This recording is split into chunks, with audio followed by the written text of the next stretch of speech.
Son of Man Speaks magazine today. With the Son of Man Speaks magazine, you will receive automotive tips, wholesome recipes, financial advice, and most importantly, a true understanding of the Word of God. Get your copy of the Son of Man Speaks.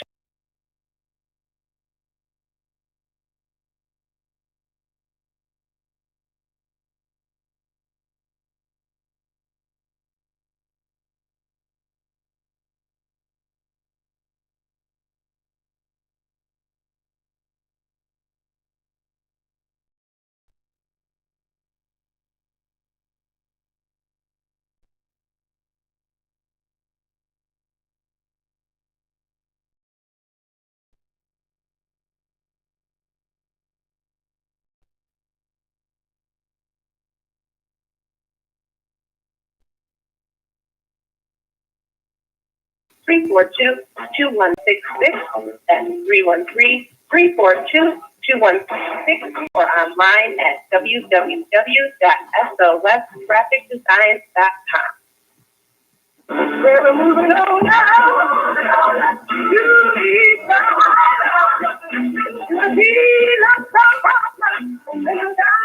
Come check out the new Sisters Grade 2 Hair Braiding and Natural Hair Care Salon, located at 18070 Mount Elliott Street. Our new salon is spacious with adequate parking, Wi-Fi, and all brand new state-of-the-art salon equipment. Come meet your local hair braiders and natural hair. I'm going to call Dr. Quinn in just a moment.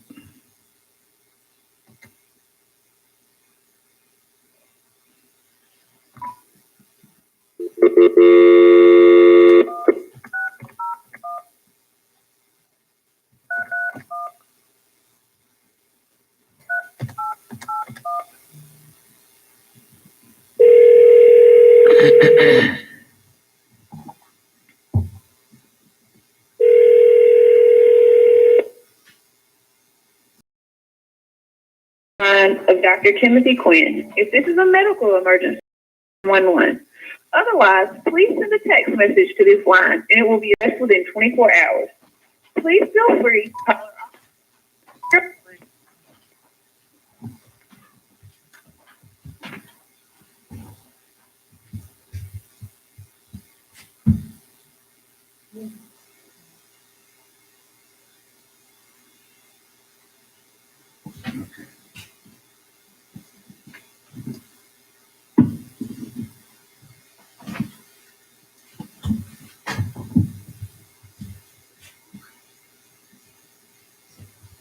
If you never knocked down and designed by you, our mission has always been to connect lives and bring loved ones together, one beating heart at a time.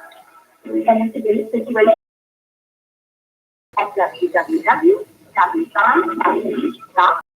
That's www.design.com. You'll be sure love, compassion, and expression from a vanity. By the way, we are all in this together.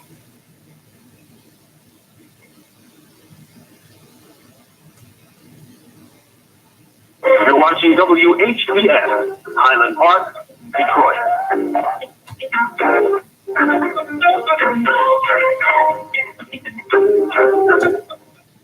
FM 88.1 WHPR, Highland Park. WVIE 107.3 FM Charlotte, Amalia, Virgin Islands.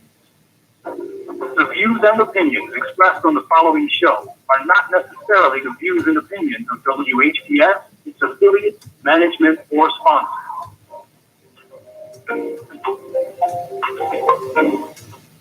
Brothers and sisters, are you tired of reading the Holy Scripture and not really understanding what you read? The recording has started. You ever tested that what you feel you know with someone that has a different view than your own? Then let's talk with one another. Then let's reason with one another on a scriptural discussion with the Son of Man every Wednesday at 9 p.m., Friday at 9 p.m., and Sunday at 12 noon on WHP. Reason about the Holy Scriptures and their true meaning. You can call in live on the air at area code 313-668-4336. 313-868-0342 or 313-868-0351. That's 313 with a scriptural discussion with us.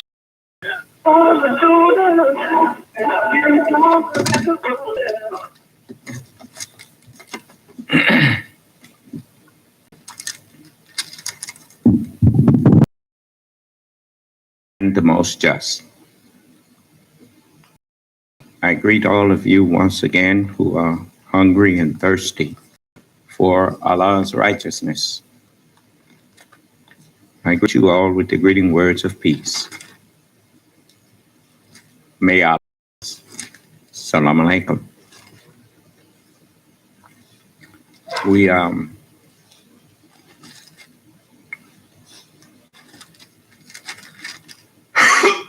excuse me.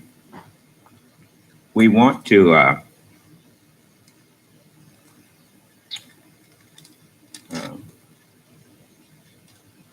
go into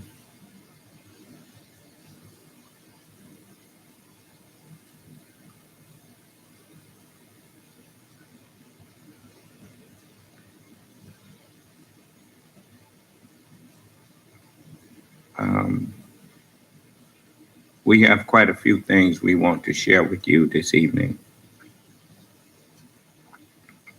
But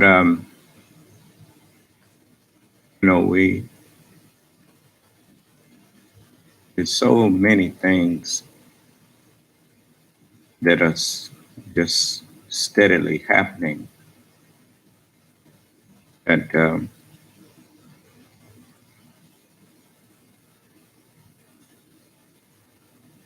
require something to be said about it. But it's just one thing after another. And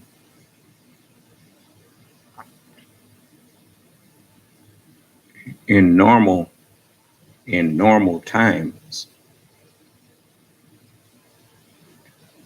just one of those things would be a topic of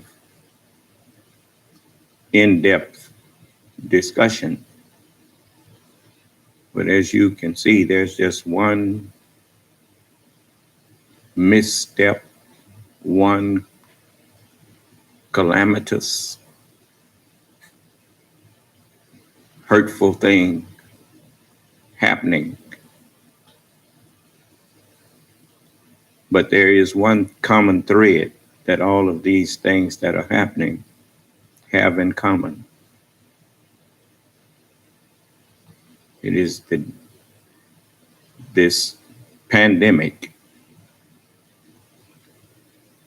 that has taken the lives of so many of our neighbors and friends and relatives. And at this time,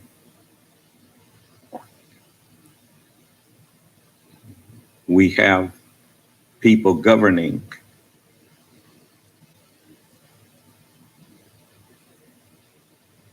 who, many of whom do not care or feel the anguish of the loss of the lives of now 155,000 American citizens.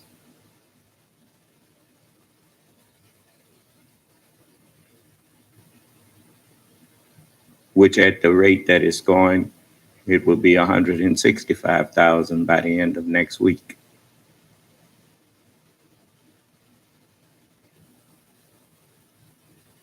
That is why I said that, if we don't learn to listen to the reports with a critical ear,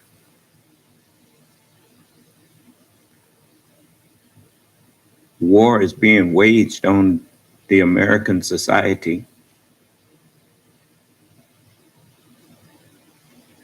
and the American people are not even aware that they are being waged war on.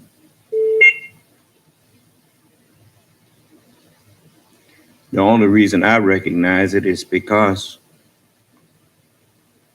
we, as a nation of people, the black man and woman of America, war was being waged on us by you white people, when we didn't even know you was waging that war on us, and you be doing it right in front of us. But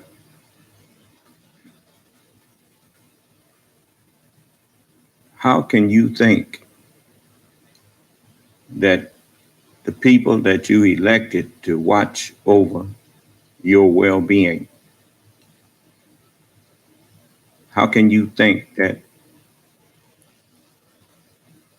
it's an accident that the President of the United States listens to the news like you do, but yet he still has not effectively marshaled all of the resources that he has to produce ventilators, to produce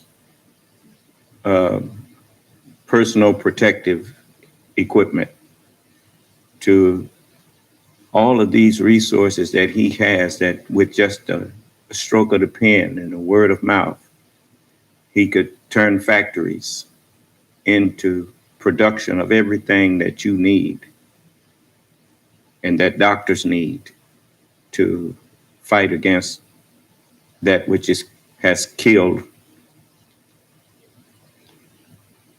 155,000 American citizens. And that's just the number that we know of. That's not the real numbers. Those are the ones that have been documented.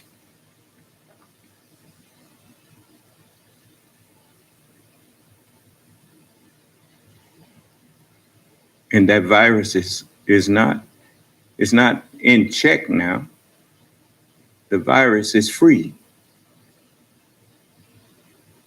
So when I heard him say that there are corona-free areas in the country, I could only go by what I learned from slavery.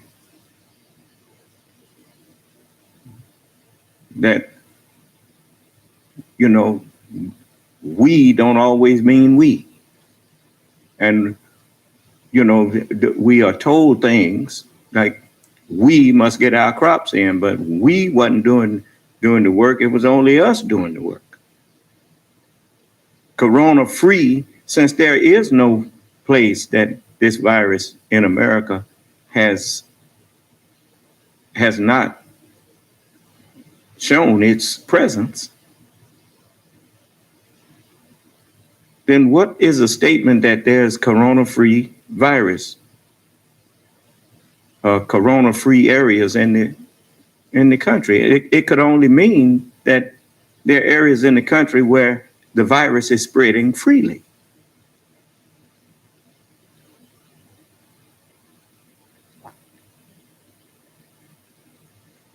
And the body count is not a report to you and me.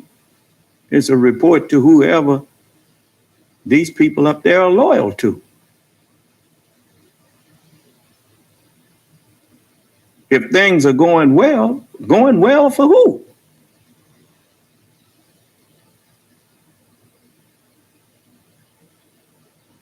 Certainly not going well for the American people.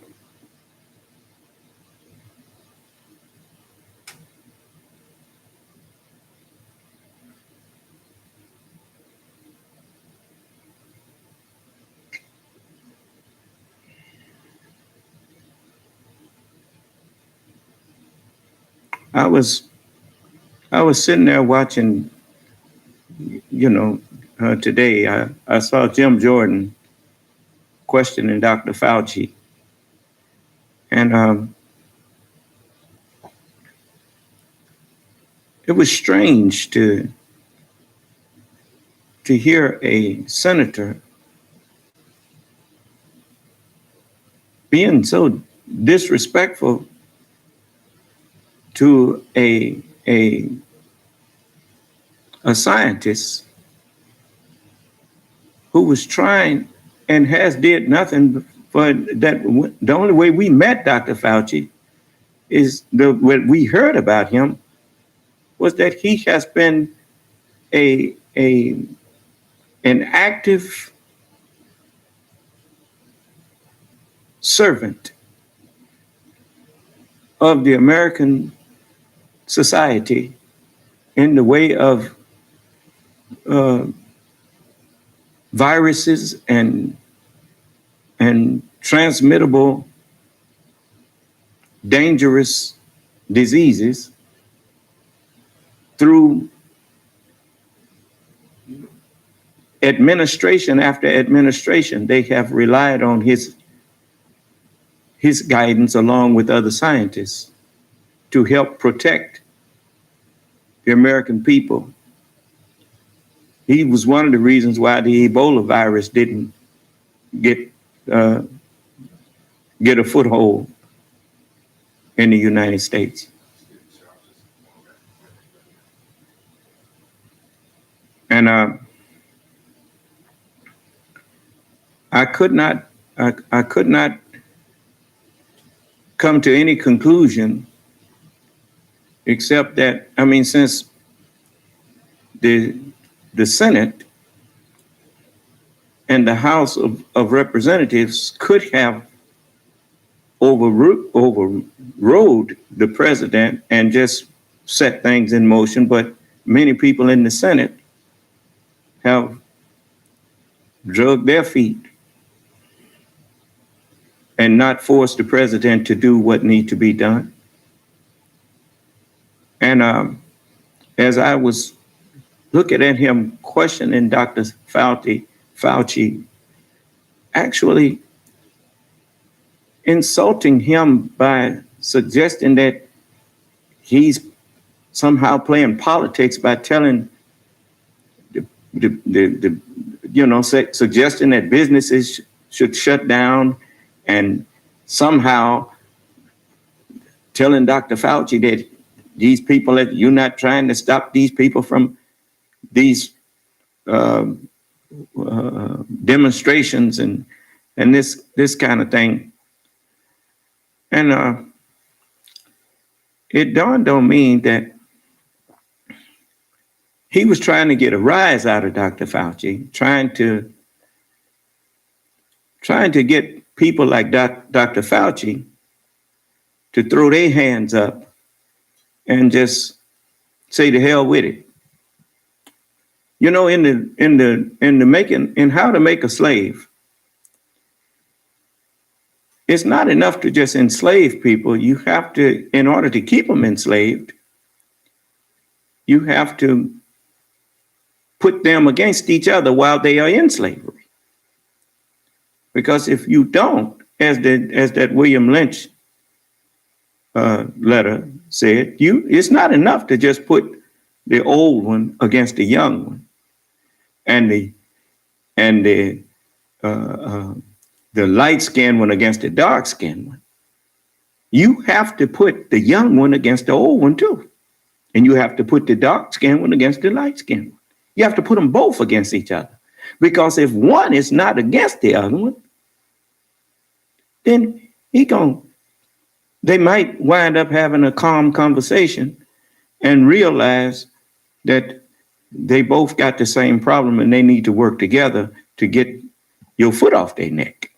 Do you understand? And so Dr. Fauci's reaction to him reminded me that, it's like my little brother that finally fessed up. He's white. He finally fessed up to the peace he gets from listening to me. But He come in here and jug at me sometime. And actually, in a way, his jugging at me is somewhat of a help. In order to develop patience, you have to exercise patience. You have to be put in situations where your patience is tried. Do you understand? You know, if you want to increase a muscle, you know, you got to put that muscle under stress. You got to get you a weightlifting program and work out with weights. Do you understand? And, you know, I remember we used to all be walking around here trying to get buffed when I was younger. Back in high school and junior high school, everybody was bodybuilding. And, you know, when you first work out with them weights and do them curls, and you do them until you start feeling tight. We call it feeling tight, you know. Where you, and then that the next day, well, that evening, you go from feeling tight to feeling kind of sore. And you have to let that go away for a minute, for a little while, maybe skip a day. Then you, after the soreness go away, then you can work out some more.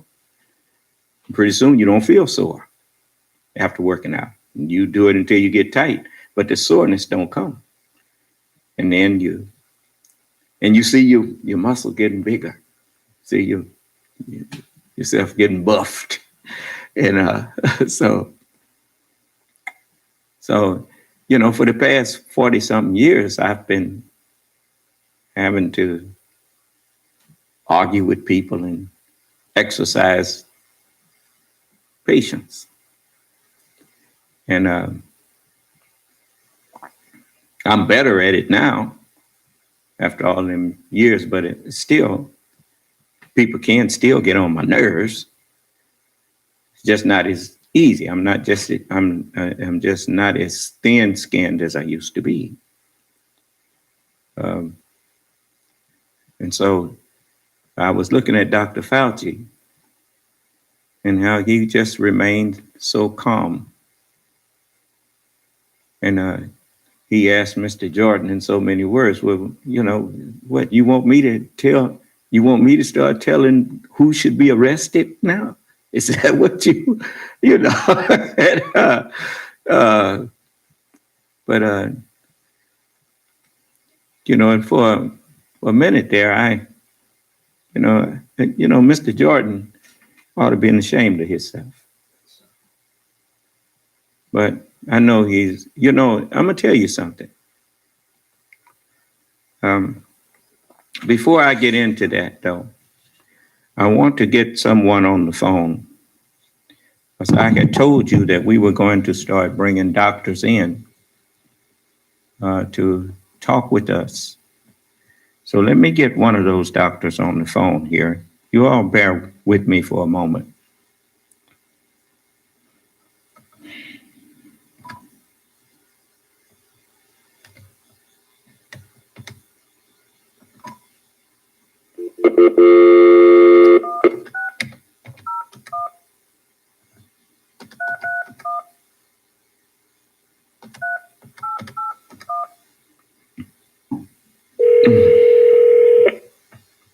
Is Dr. Quinn? Yes, Dr. Quinn.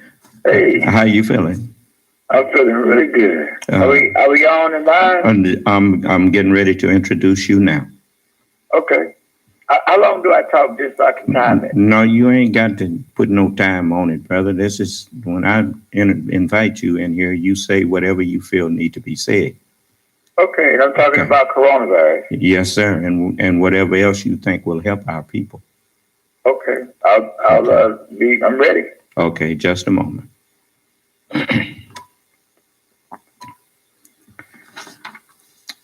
Okay, I want to introduce you to someone. He's a medical doctor.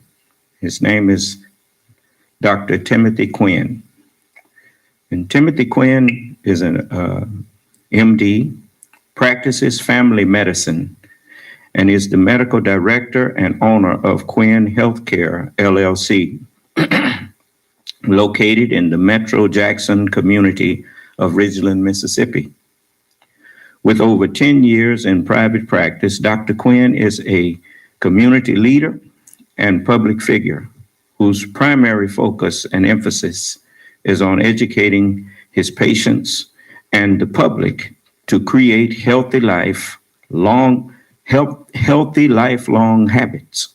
His vision and leadership is helping Mississippians learn how to begin healthy living by maintaining a healthy diet, developing a regular physical fitness routine, resulting in overall mind, body, and soul wellness. Dr. Quinn has lectured extensively on the topics of physical fitness and obesity prevention. Since 2010, Quinn Healthcare has serviced over 22,506 patients. Dr. Quinn believes health and wellness are the true keys to a successful life. He desires to empower the community through education and physical fitness to combat obesity and its link to many illnesses. And that's very important, especially now when this virus is hurting a lot of people who are overweight, along with other side accompanying problems. So I want to introduce and turn the microphone over to Dr. Quinn at this time. And if it's something that I did not get correct or whatnot, Dr. Quinn, you feel free to take your time and correct it, and then share with us the importance of listening to people like yourself instead of politicians who may not be interested in our best interest in our in the health of our community, due to ignorance or sometimes due to racism. But I want to introduce now and turn the microphone over to Dr. Timothy Quinn. Well, thank you so much for that wonderful introduction. And I'm so happy to speak to this group this evening. And it's so relevant because I part of my platform is I participate in local news and I do stories on various topics. And a topic that I had assigned to me today was based on research. And it covered the fact that there is research out there with the confirmed finding that individuals that engage in religion, who pray, who believe in something greater than themselves, tend to have better health. But not only that, they tend to have a stronger immune system. Now, what's interesting about this topic is the number one defense that we have against COVID-19 is our immune system. Because the deal is we don't have any medication that's been really proven to be super duper effective, nor do we have a vaccine. We have our immune system. And the fact that this is a faith-based organization that I'm speaking to, I just wanted to provide some encouragement to you guys and let you know practicing your faith is actually to your benefit. Now, the truth is the religion that we serve has a greater good, and it's to protect the people that serve. But at the same time, it also has different, basically, protocols. And what I noticed about the Nation of Islam, what I've noticed over the years, and even Malcolm X, when he first converted, because I read his books, he stopped smoking, okay? He stopped abusing alcohol and doing drugs. He basically engaged in some physical activity such as exercise, and he slept more because he wasn't out partying all night all the time. And overall, he had less stress because he was living for something greater than himself. So everything is not such a big deal, okay? Now, what's the relevance to that? You have a stronger immune system because all of those factors make you more resilient. So I just wanted to put that out there that, you know, what you're doing is good in so many ways, but also understand that COVID-19, as I said before, there's no treatment for it as of today that's been proven to be effective. There's no vaccine. So we're a little bit vulnerable right now. So what we have to do is just understand that we have to do everything in our power to protect ourselves. And that includes, number one, following CDC recommendations, which include washing your hands frequently, cleanliness. You know, you want to make sure that when you go places, you know, you don't touch objects unnecessarily, and you want to limit the exposure that you have by not going a lot of different places unnecessarily.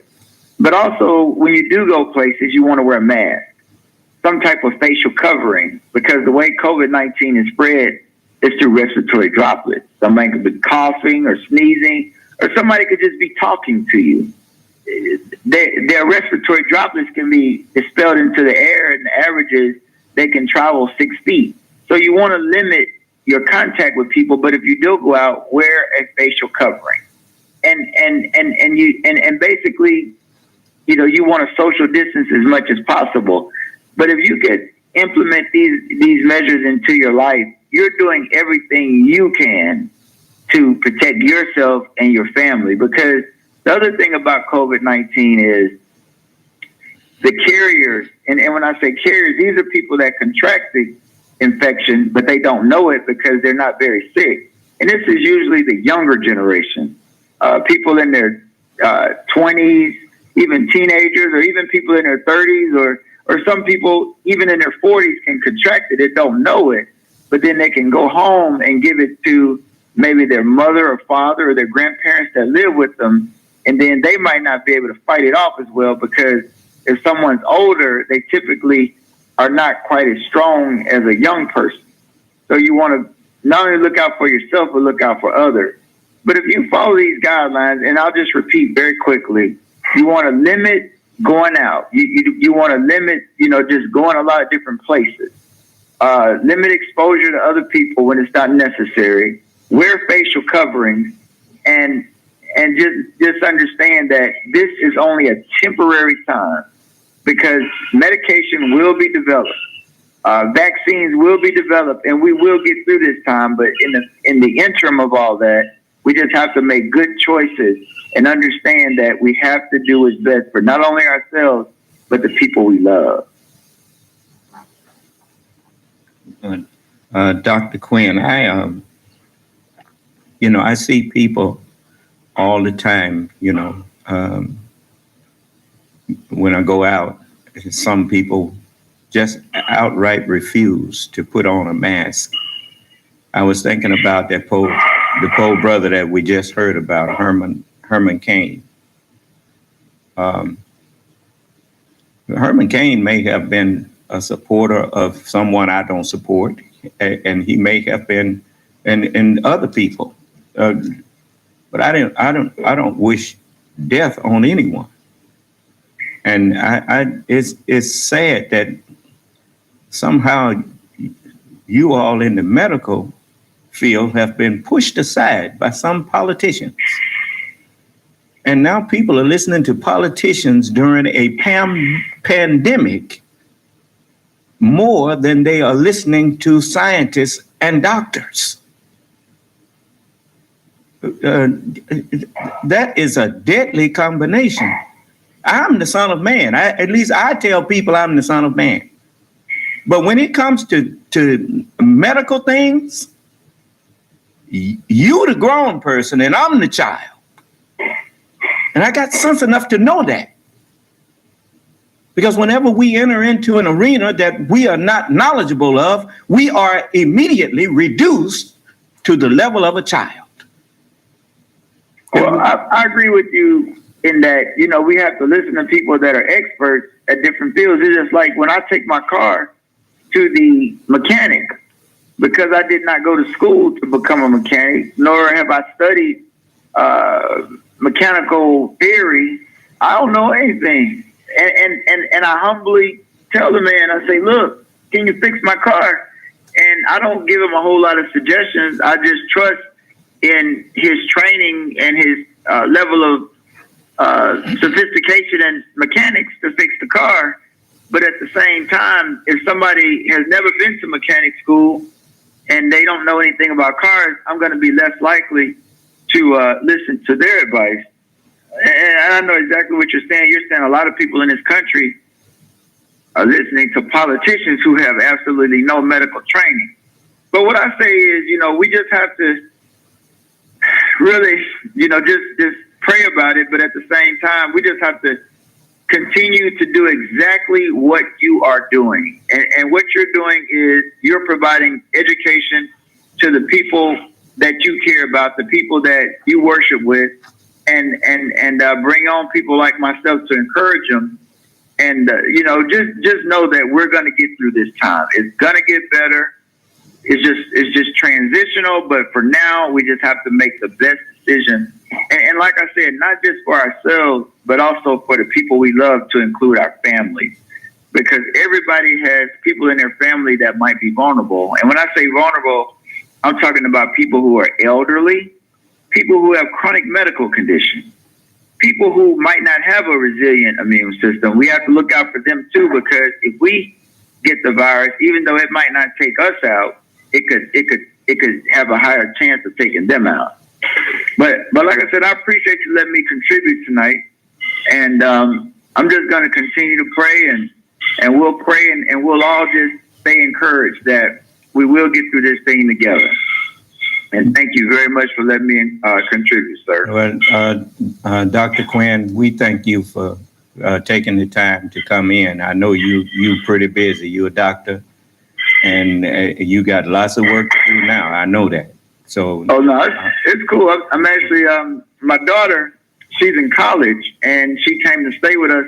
She stayed with us for 4 months, and because the college is not letting them come back because of the dormitory situation, and we're going to see her off tomorrow. She's going to go and stay with her mother in California for 4 months. Yes. So we're having a little bon voyage for her. But like I said, I broke away, and I'm going to go back to my family. But like I said, I really appreciate you letting me contribute, and we'll just continue to pray for one another and stay encouraged. That's what I want to leave everybody with, okay? Yes, sir. I don't want nobody to put their head down. I want everybody to hold your head up and know that we're going to get through this. We're going to rely on our faith, but we're also going to rely on our intellect and our smart. And we're going to make good decisions, and we're going to get better, and things are going to be better, and we're going to come out of this thing even stronger. Well, I think that's very well said, and I want you to come back again, Dr. Quinn. Well, thank you so much. You have a good night, sir. And you too. And the rest of the people that are listening. And Bye-bye. thank you. Bye-bye. You all hold on a moment.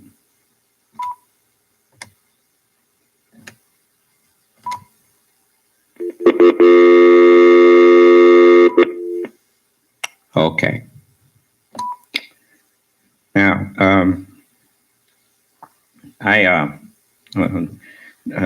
Jahara, I want you to catch Dr. Quinn again sometime when he's not, when he's not into something he has to do. And because I would like people to be able to question our guests and ask things that can set their mind at ease. When you have people who are knowledgeable of any field, especially the medical field, a doctor, we generally have to go, when we go to the doctor, it generally costs us money.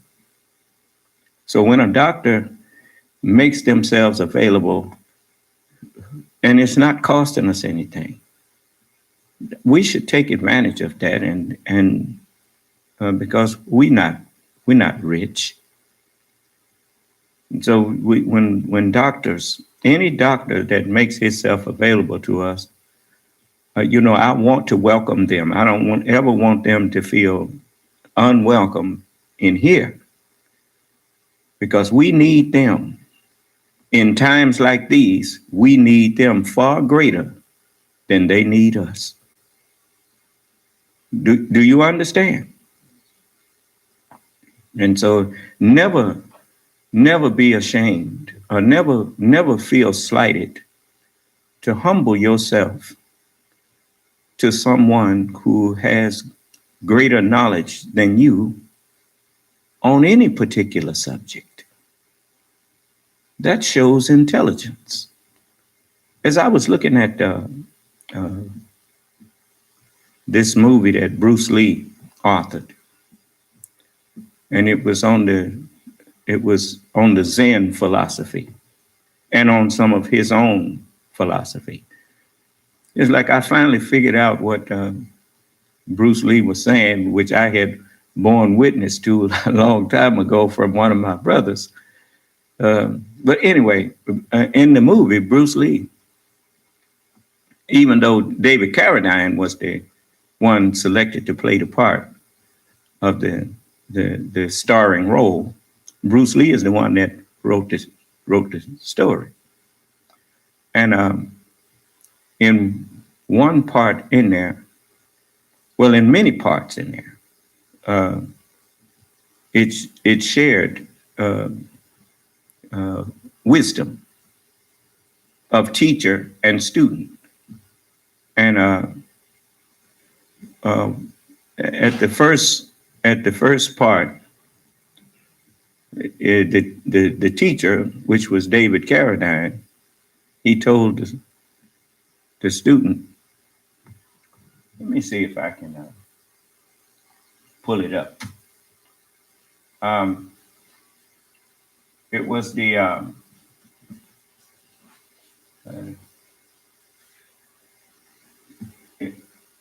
it was a monkey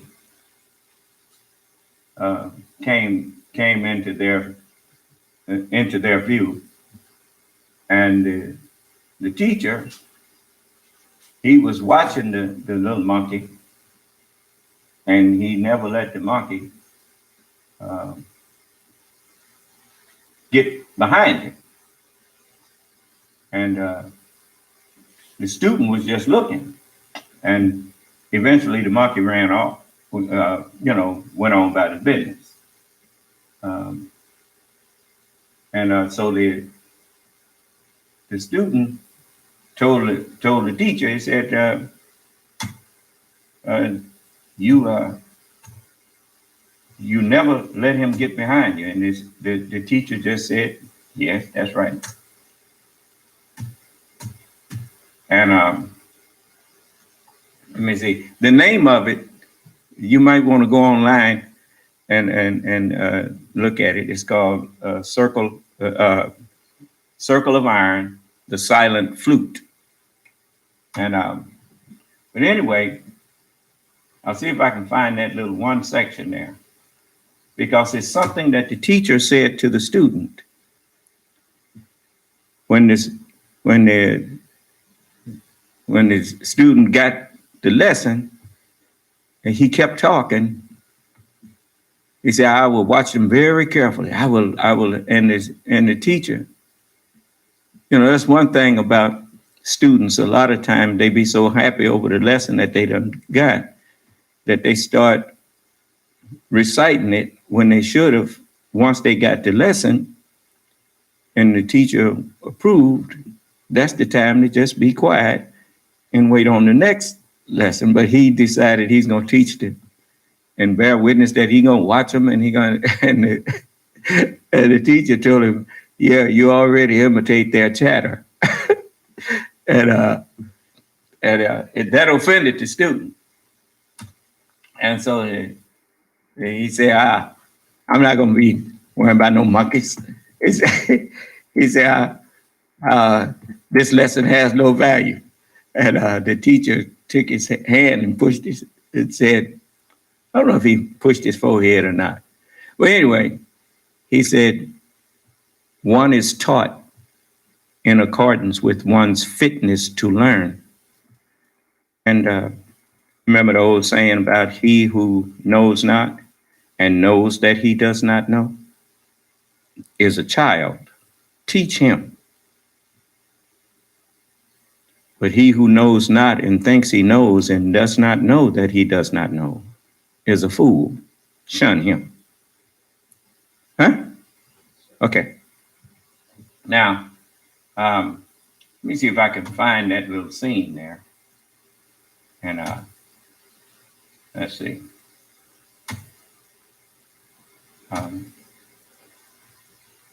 But it was, it was just many scenes in here that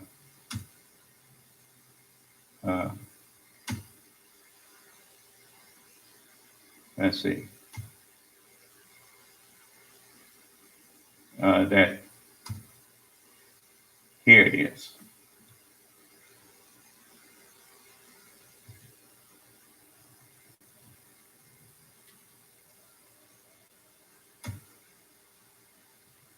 Now, pay attention.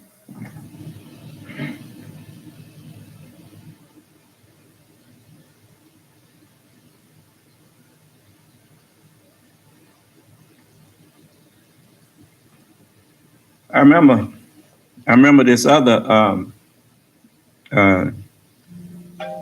lesson that I learned from.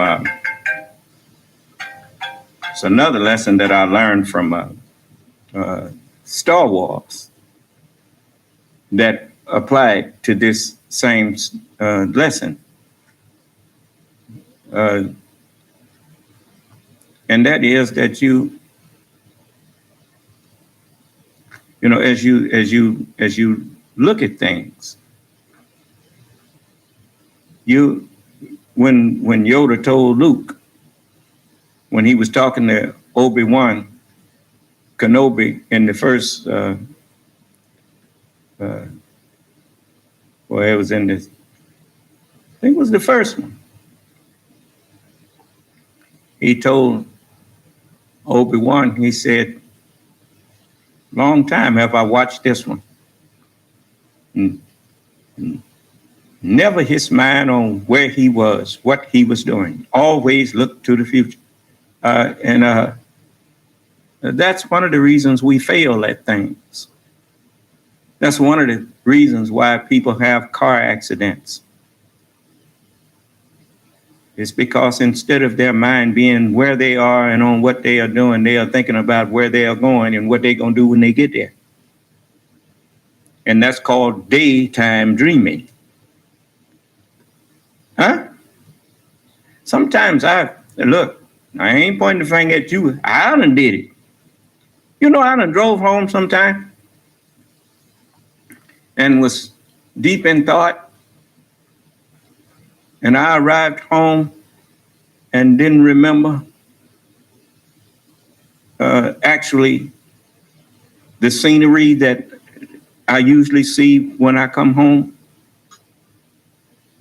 which told me that for a little while there, instead of my mind being on there, I was on autopilot or something, driving without thinking.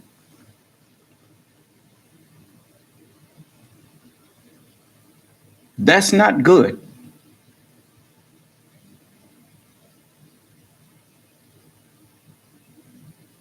I try to practice being where I am with my mind on what I'm doing. If you talking to me, I can be talking about something else. And you talk to me, I immediately push whatever was in my mind aside and listen to you. I try to practice that.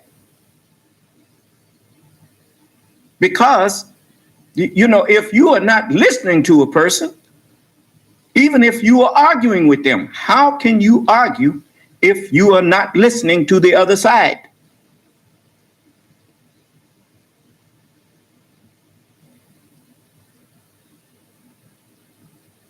That's why many times I'll come back and I'll say, well, now what was I saying? What was I talking about? Because you got my undivided attention. If I'm quiet, you got my attention. Excuse me, you have my attention.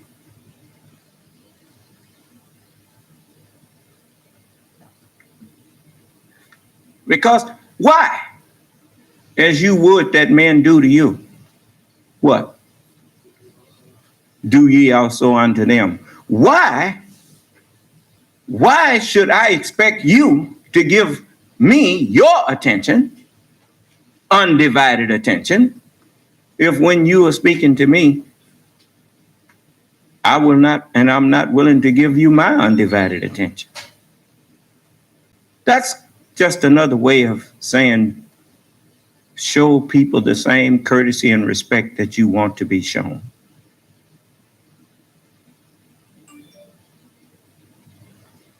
So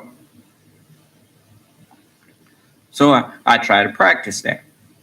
And I have found that that's the best way.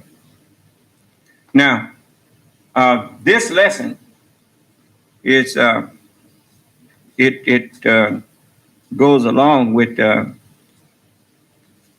it's just like when Luke found out that the little fella that he didn't have no respect for was the Jedi master that he was looking for, because he had something already, a preconceived idea in his mind what a Jedi master was supposed to look like.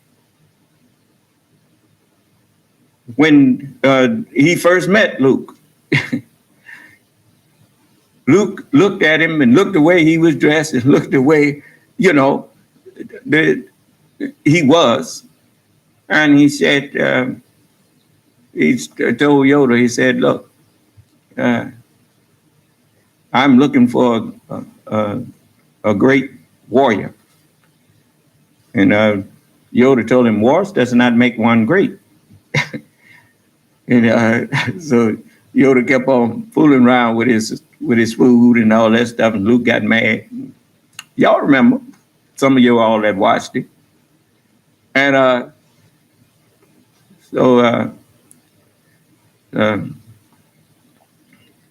he said, my ship, can't get it out there. He said, oh, your ship, you cannot.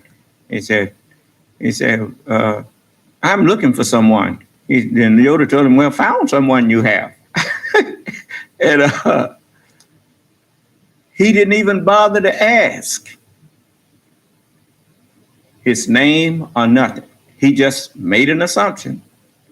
It sure ain't you I'm looking for. That's what his actions and his deeds showed, because he wrote off Yoda as just an annoyance. And so that is something that we have a habit of doing too. We have a preconceived idea about what someone is supposed to look like that we have heard about but never seen. And the mere fact that we have only heard about this person and never seen them should make us think for a moment, like the scripture says, be kind to strangers, for some of you have entertained angels and were not aware of it. Luke was entertaining the Jedi Master and wasn't aware of it. Huh? And it's like you who's so quick to come in here telling me I'm not the Son of Man, when the scripture says don't nobody know who the Son of Man is but the Father.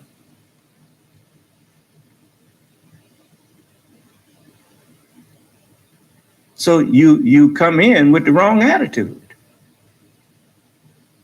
Now, if you would just take your time and say, okay, this man claiming to be this, if a man tell you he's a doctor, if a man tell you he's a lawyer, if a man tell you he's an electrical engineer or an automotive technician, you don't have to get in an argument with him about that. Bring him your car If he's an automotive technician, you bring him your car. Know him by his works.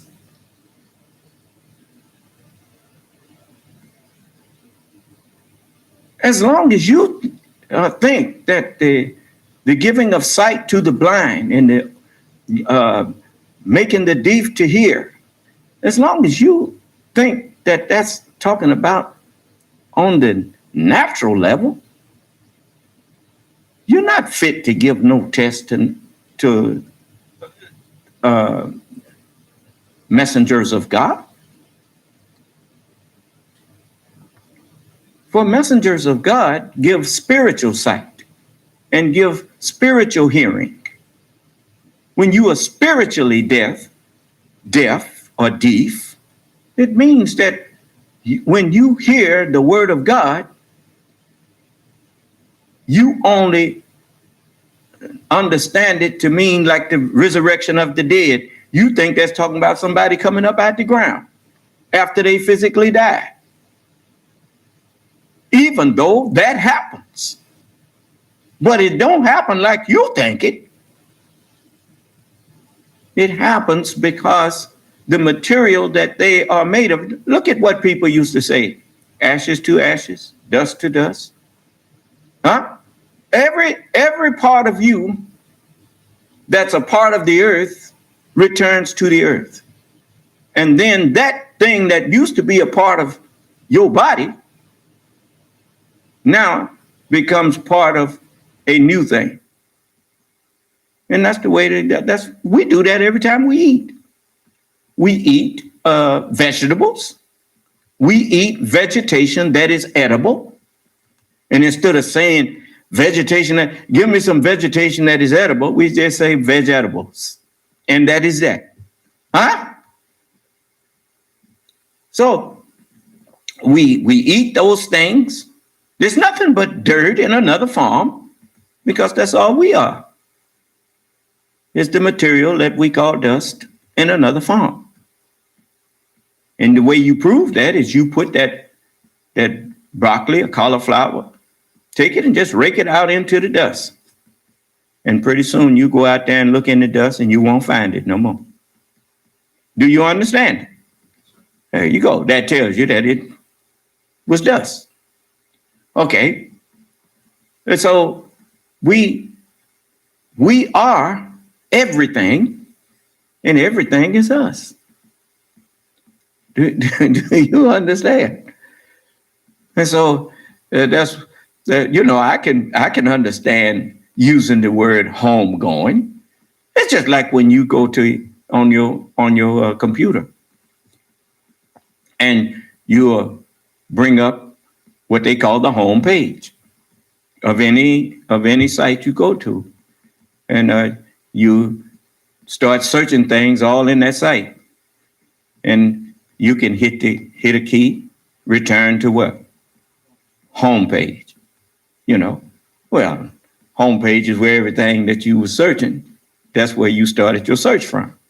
When we go back to the earth, we going back to home page, because that's where these bodies come from. Do you understand? Okay, so that's one way of looking at it. But most of us, we don't really realize what we're saying is a homegoing, because we think that that's the beginning of some journey off into space somewhere to be with a fictitious God. And that just ain't the thing that happens. But anyway, I'm sorry it took me so long to get back to this. But watch what the teacher says to the student. And this is what Dr. Quinn and myself, I don't know if I've ever met him personally. I don't recall meeting him personally. Did I meet him personally? Maybe he did come down here once. But, I meet people and I don't remember everybody I meet. That's one of the reasons why I know that the best way to meet people is to show them respect and courtesy. Because it's for sure you don't remember everybody that you meet. It's more people remember you than people that you remember, especially as you travel in life. When you cross somebody, when you leave a bad taste in somebody's mouth, they remember you. Huh? Well, your proof of that, don't you remember when people mistreat you? They might be done forgot about it, but you didn't.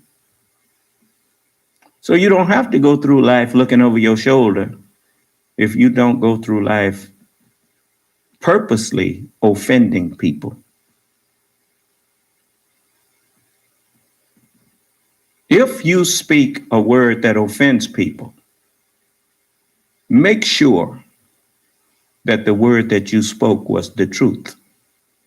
Because even though people may put on an outward show of being offended at something you said, many times to save face in front of other people.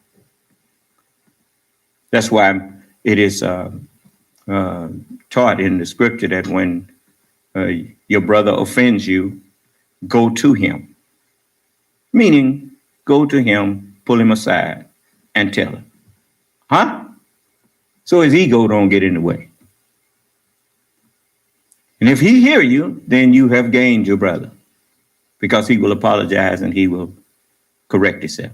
But if he don't hear you, then you get in the public. You have to take him before the council.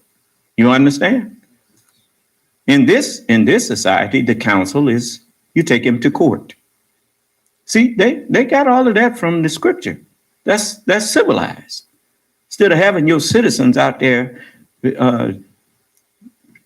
shooting at each other and beating up on each other, if you think you really have a point of contention, then you take them to court.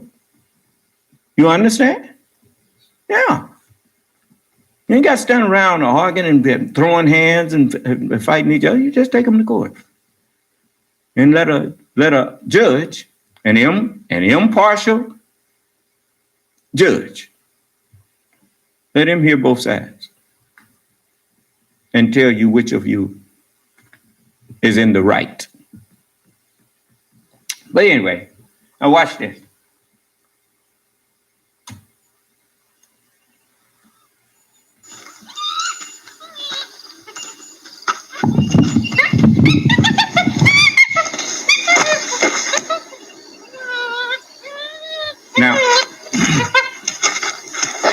Now you see the little monkey, he making circles and putting on antics. Now watch when he gets through, while this is happening, the teacher shares the lesson with the student.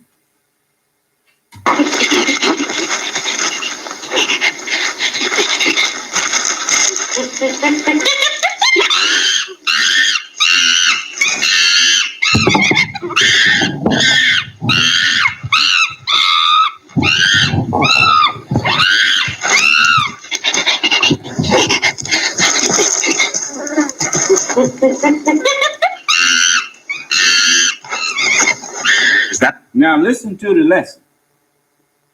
Secret? The monkey tried to circle you, and you wouldn't let him. You kept turning. The way of the monkey is to play the fool. While you laugh at his antics, he bites you from behind. Unmask his ego, and you expose a coward disguised as a monkey. I'll study them. I'll watch them very carefully. You already imitate their chattering perfectly. Huh. I don't have any reason to fight monkeys. This lesson has no value. One is taught in accordance to one's fitness to learn.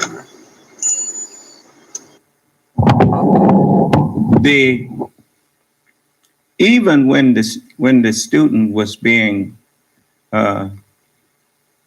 chided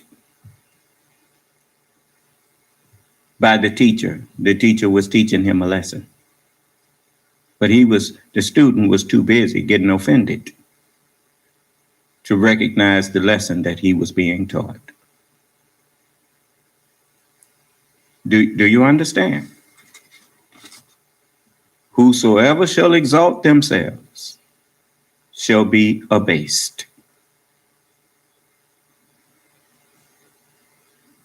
You know, no time in our, in at least in my history of going to school in America, no time did it end well for me when I got mad at the teacher for trying to share knowledge with me. It never ended well.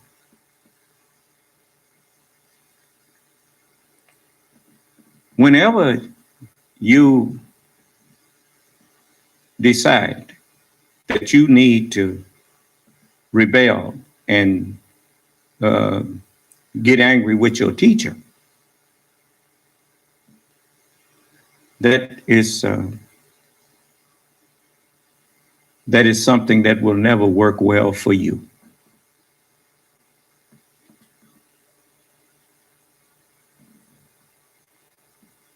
Because you up. How can they do that if you won't let them?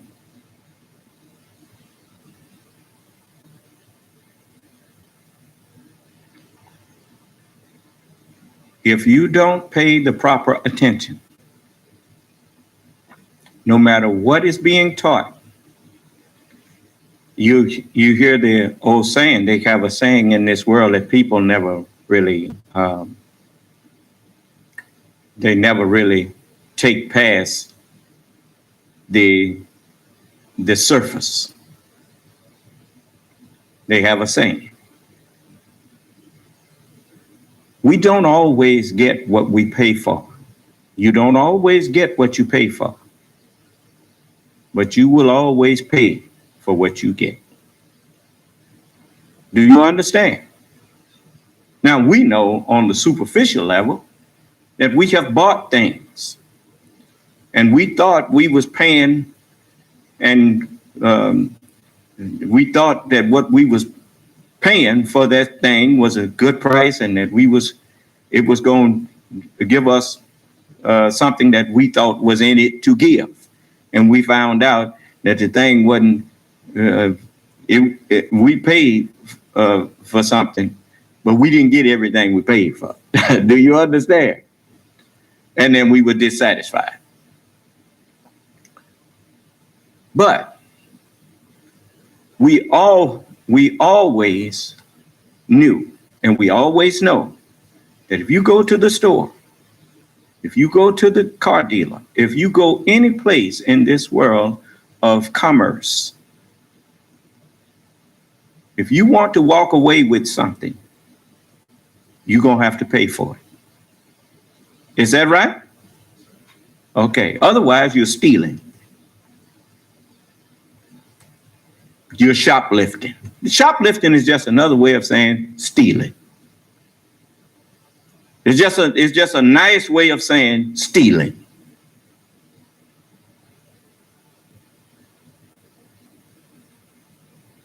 But the lesson is, it's just like when you go to school. You know, I found this out later in life. And you know how you say that if I wish I had known this earlier, you know, if I had known back then what I know now. Well, there's a lot of things that I share with you that nobody but me could have shared with you, the way I shared it. Now, it may have been shared, but when I share things with you, it's always reduced to the simplest terms that you will be able to grasp the meaning of it if you pay attention. That's the nature of learning. Makes no difference. I don't just say young brother. When I'm talking to everybody. No matter what your level of enlightenment may be. The scripture teaches you that he that is from above. Now, anytime I can come out of a book called Holy Bible, Holy Quran, and give you guidance in that book that no one can refute, because I'm the only one who can give you that guidance, then I'm coming to you from above. And so it's written, he that is from above is above all. Knowledge is like the number system. You notice there is no number in the universe that is independent but one, and that is the number one. One is the only independent number. All other numbers are dependent upon one to be what they are. If you have a 1 million, take one away, and 1 million does not yet exist. Is that right? Okay. So one is the independent number. That's one of the reasons why many of even white people, they don't actually know why George Washington's face is on the $1 bill. They didn't know. Many of them didn't. But the ones who did it, they understood. Without George Washington, there wouldn't have been no United States of America. That's why he's on the $1 bill. Do you understand? I mean, he had to deal with the likes of Benedict Arnold. He had to deal with generals who were, some of them was wishy-washy, always trying to second guess him. And, he had to deal with a whole lot of things. And if he had not dealt with it properly, France would have never supported the revolution of the United States. And there wouldn't have been no United States.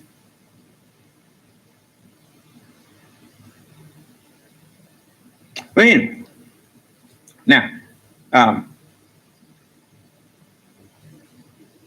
one. Say he, Allah, is one. Huh?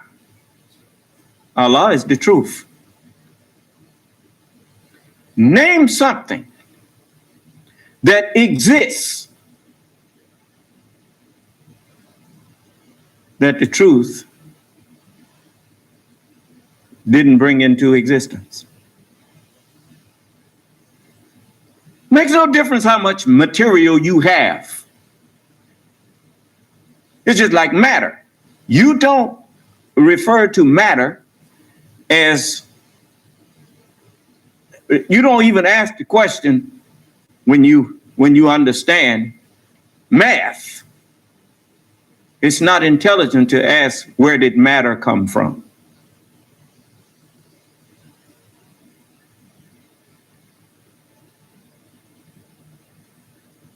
Because matter is the beginning of everything that is material. Do you understand? The beginning has no beginning. The beginning is the beginning. Do you understand? Now, what forms you put matter in, those forms that you put it in, if you remember what you used to put that thing together, then you can reproduce it as many and as often as you like. Do you understand? With the truth of how how you brought it into existence the first time. Do you understand? With the truth, you can reproduce and keep reproducing it, no matter how many times you destroy it. Right? Okay. So, the truth is God. As the book says, He, Allah, is the truth. The Holy Bible, the Holy Quran says that is because Allah, He is the truth. And the Holy Bible says, in the beginning was the Word, and the Word was with God, and the Word was God. Both books agree that the truth is God. When you understand that God is an acronym for grantor of dominion, well, then you tell me whether or not you can have dominion over anything without the help of the truth. You can't rule anything that you don't know how to rule. You need the truth. And if you have the truth of how to have dominion over a thing, then the truth is the grantor of dominion. I didn't hear you. Yeah. The messenger told you. He told me first. He said, son of man, he said, there won't be no end to your wisdom in the hereafter. And I bear witness. I'm growing and growing and growing. I'm seeing things that I never saw before. I'm looking at things that I thought I understood, and I understand it even greater now, and all of this kind of thing. That's what I'm sharing with you.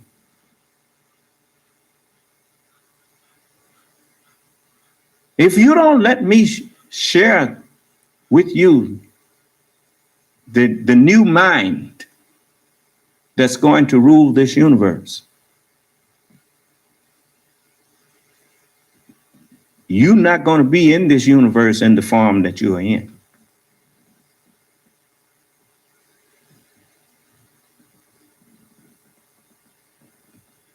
So you suit yourself. You know, I was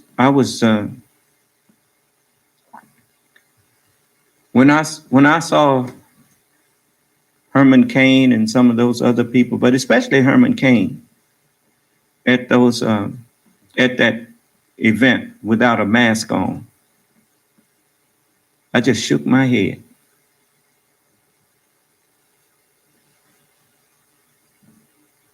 And it don't make no difference how much money you have, how prolific you are in this world. If you don't submit to the truth, you're not going to be here.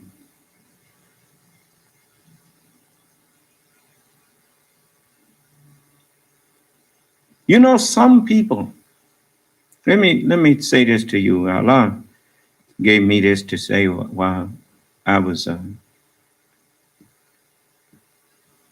thinking over things. If you own a pig, if you got a farm and you raising pigs, and you have people come visit you or whatnot, and you take them out there and look at your pigs and stuff, pig rolling all around in the mud and eating stuff that's refuse and that kind of thing. People look at it and you look at it and they just move on.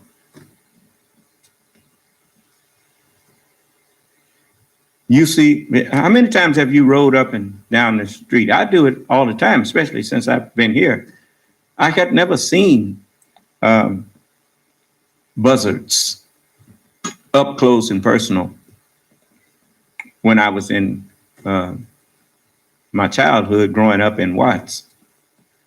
But when I came back here to Mississippi, you know, I got a chance to see buzzards somewhere other than on the television in a cartoon or something. And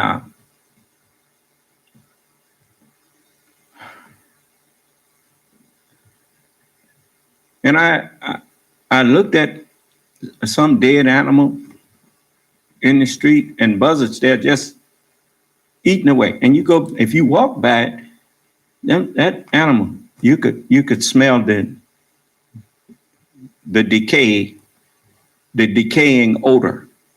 But them buzzards was eating. And yet I never saw a dog out there eating that. Or a cat. None of them. But them buzzards, they eat it. And when I saw buzzards doing that,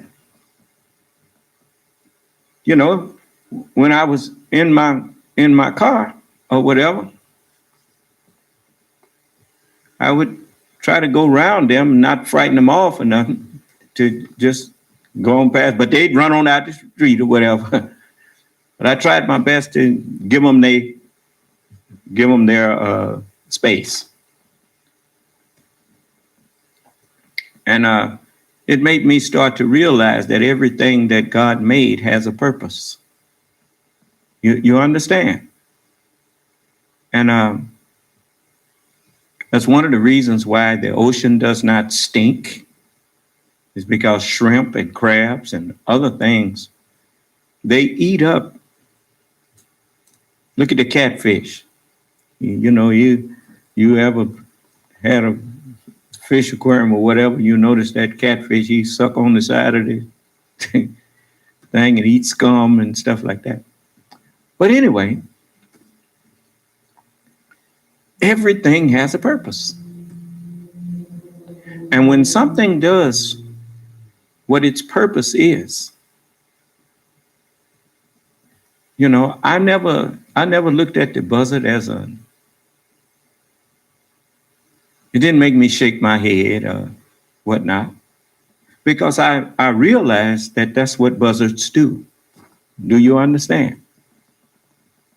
Okay. Well, likewise. Now if you see a dog doing something that a buzzard would do, you'd probably beat your dog if it was your dog. But you know something wrong with that dog. Is that right? Because dogs don't normally go and fool with something they don't eat carrion. They'll kill something and eat it, but they ain't finna go eat no carrion. Huh? Okay. And I got an amazing lesson out of remembering that.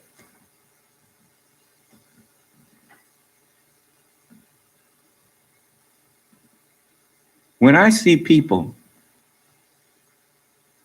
do things, especially people who look like me, black people,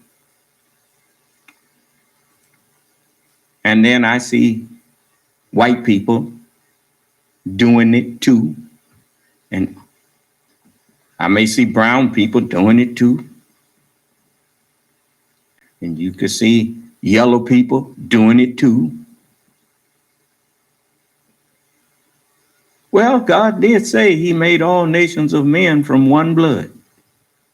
Is that right? If some white people would be honest, they see things that their people do and it embarrasses them. I see things my people who look like me do, and it embarrasses me. And I'm sure that there are brown people who see some of their people doing things that embarrasses them. And yellow people. Why do you get embarrassed? I'll tell you why. Because something in you rejects that action and that deed. It's just like what one of the speakers, one of John Lewis's staff said about him, that he was human and divine. All human beings are.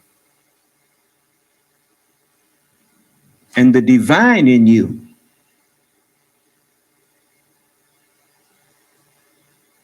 that's what make you feel shame of what somebody who look like you do. You know that you're better than that. You know that they are better than that. In other words, they know better, but they choose to do it anyway. They ignored their conscience so much. It's just like when I first started smoking, when I took my first drag and inhaled, I got high. What we call high. What was actually happening was the smoke that I inhaled was depriving my bloodstream of I took that in my lungs, and instead of my bloodstream carrying oxygen up there, the smoke that I inhaled deprived my red cells of the oxygen that was needed. And for a little while, my brain was being deprived of oxygen, which made me feel lightheaded. Do you understand? Well, I knew it wasn't good for me, but I kept doing it. And because I kept doing it,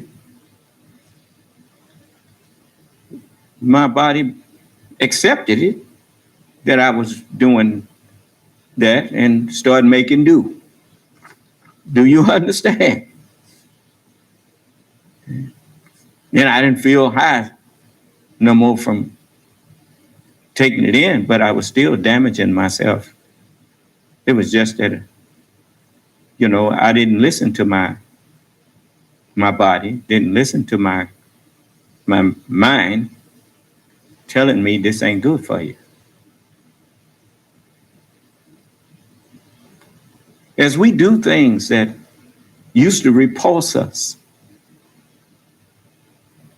we all do it. It's still wrong, even when it stops repulsing you. It's just that your conscience, like when somebody keep telling you something, and you ignore them, pretty soon they give up. They say, well, okay. You keep telling them to leave you alone, pretty soon they leave you alone. That's the way our conscience does us. We keep ignoring it until the evil that we do, we don't have no little voice telling us you shouldn't do that, because we've silenced it. And we've silenced it by the more we practice something that we should not, the more we learn what we practice, until we become the voice of that which we practice. Then we become the advocate of it instead of the one who prosecutes it. Do you understand? I mean, you check a lawyer out. You go to school and you learn law. If you start, it's right that everyone has a right to a defense when they go to court. It's a difference in having a right to a defense and having a right to have someone get in there and promise to tell the truth, the whole truth, and nothing but the truth. And then you, as a lawyer, encourage lies. You don't have a right to come in and promise to tell the truth and then get up there and perpetuate lies. But that's what you do.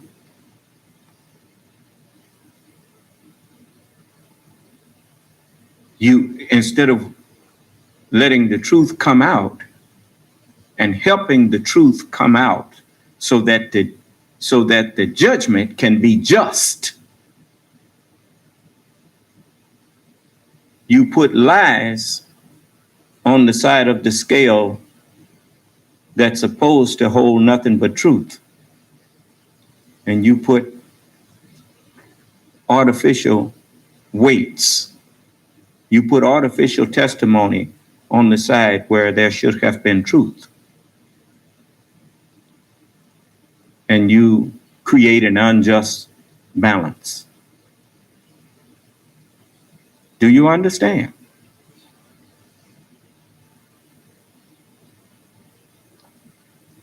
But that's the kind of world you have lived in and made fair seeming to yourself.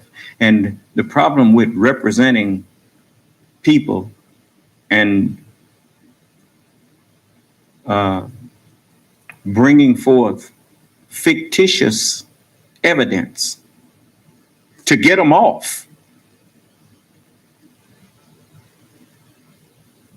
Once you go down that road, pretty soon you forget that you are an officer of the court and you become an officer for injustice in a court that you claim is a court of justice. And you pat yourself on the back for lying and helping get someone off as innocent or not guilty who was guilty. Do you understand? And then you become an accessory to all of the evil that you set them free to go continue to do. Jesus wisely said, "Woe to you lawyers, for you have taken away the key, the understanding of knowledge."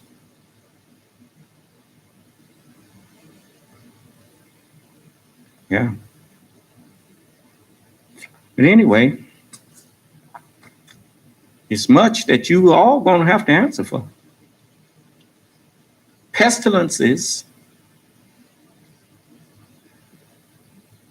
have been sitting waiting for the time to invade our bodies.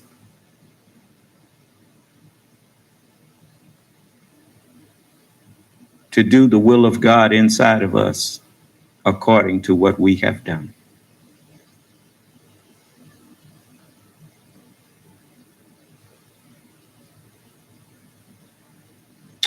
So,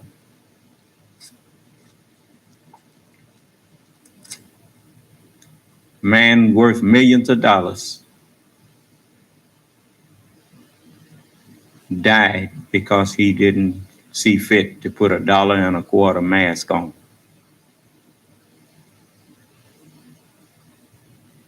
For just an hour or two, if you wanted to go listen to Mr. Trump, go.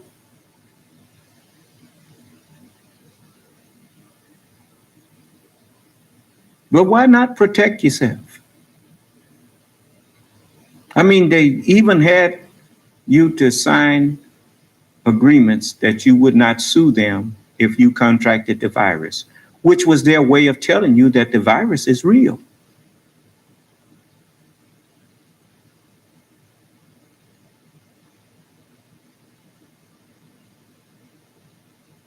I don't want any of you to die unnecessarily. It is not your heavenly Father's will that any should perish, but that all should come to repentance. How in the world are you going to repent if you die, if you're dead?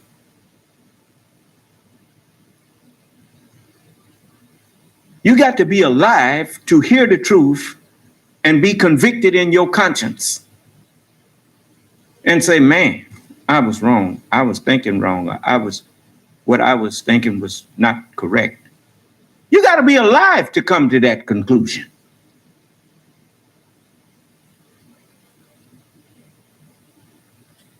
Well, you'll say, well, I don't believe this thing is real. Why take the chance? Why take the chance with your own life and with the lives of other people? You claim you want your business open.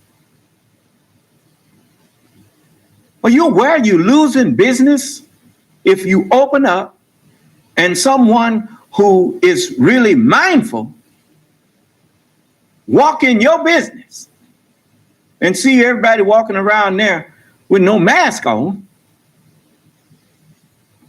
People who take this seriously gonna turn around and leave because they know that we breathe out that virus.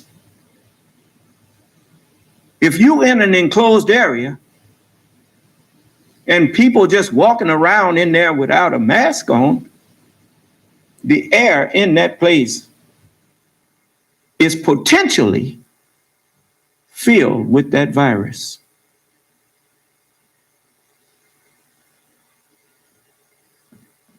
Even if you don't believe it's there, even if you don't believe it's anything, you got a family? You willing to take that chance with your family? I'm not.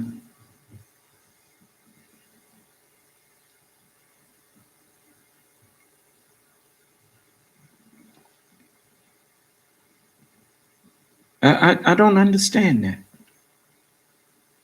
That's why I had to think over what's wrong with these people. And Allah just reminded me, do you remember them whales? The whale is a very large creature. He's so big, he's big as a ship, a boat that you can make. And I can make them go and beach themselves. Allah ain't made no creatures he ain't got control over. You are a fool to be. It's just like when Allah told us that we was going to be slaves for 400 years. It didn't make no difference how much you and I didn't like it.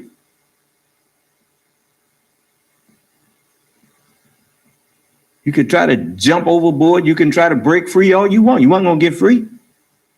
Why?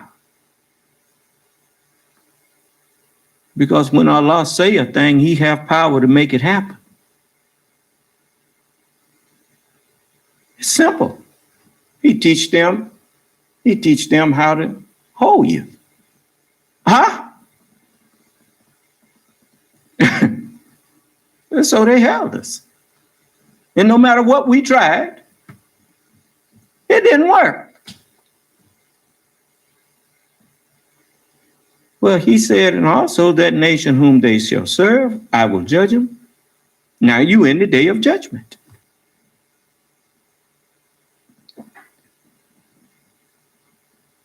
And afterward, they shall come out with great substance. Listen to, as I'm teaching. When have you heard a Negro talk like me?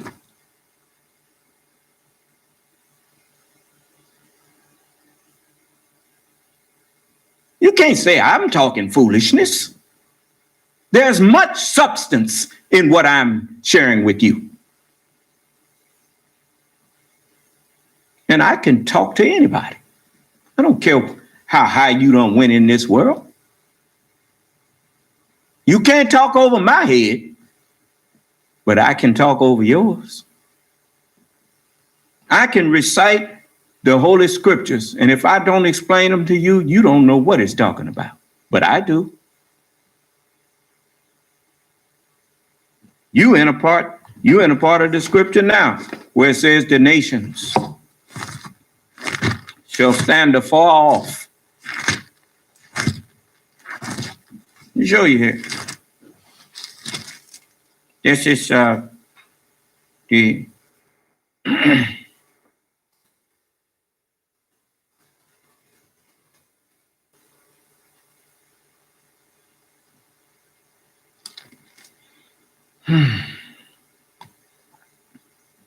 this is the 18th chapter of the book of Revelation.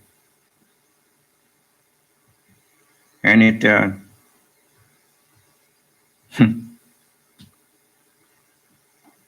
8th verse. I'm going to start reading there. It says, therefore shall her plagues come in one day, death and mourning and famine, and she shall be utterly burned with fire. For strong is the Lord God who judgeth her. And the kings of who have committed fornication and lived deliciously with her shall bewail her and lament for her when they shall see the smoke of her burning. Smoke is confusion. America on fire with a deadly pandemic, a virus, where America used to be the one who led the way to solve this kind of thing. Now, America is being looked upon by the nations and the nations trying to figure out what in the world going on over there in America. Huh? And they shall lament for her when they shall see the smoke of her burning, standing afar off for the fear of her torment. They have banned people from coming to their country from America. Why? For fear of her burning, for fear of this virus that's just running wild, burning like wildfire in America. In America, doing nothing about it, just letting it burn. And when you talk to them about putting it out,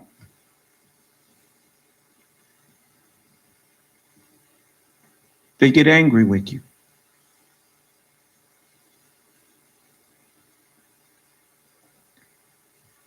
These people that's in charge of this government now makes what Jim Jones did look like child's play. Even trying to get you to march your children back into schools.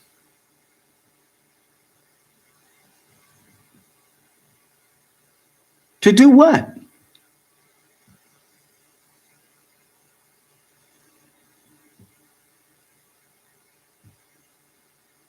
Get infected and die.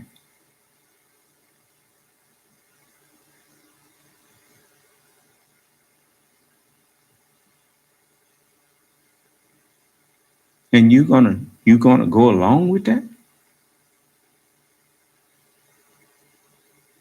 I will not help you commit suicide. And neither will anybody who following me.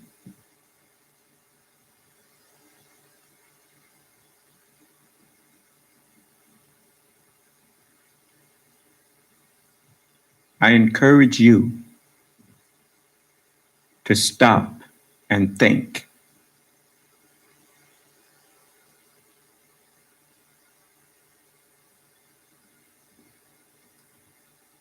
Why should you take my word when I've told you I have not been to med school?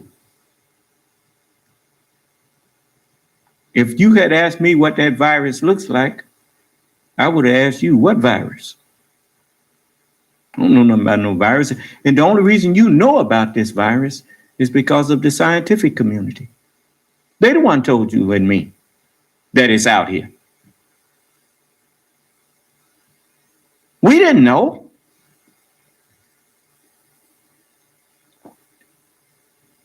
And since they the only one who saw it and who can see it, if they alerted us to its presence,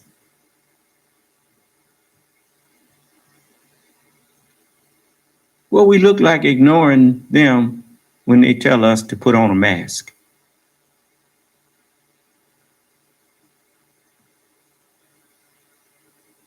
How many people would be dead if they hadn't told us to put on masks?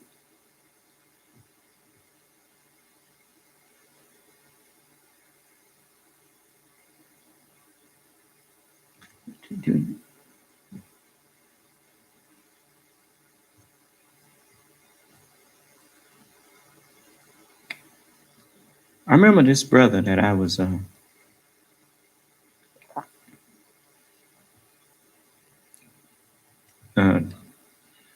talking to. He was one of my followers, and he had bipolar, and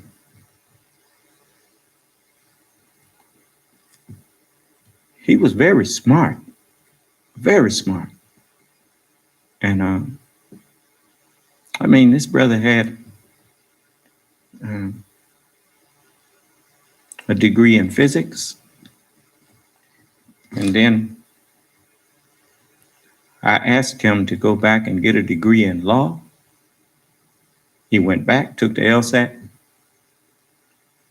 got a degree in law. And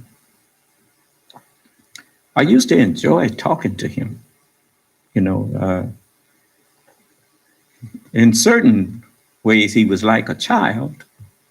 And in other ways, he was like the smartest professor. And I could ask him things, and if he didn't have the knowledge, he said, "Son of man, I'm gonna look into it and I get it for you." He'd go do research and he'd come back and he'd be spot on. And he'd tell me things, I could question him, and he would be able to give me the facts. And as he got older, into his 30s, that bipolar got worse. And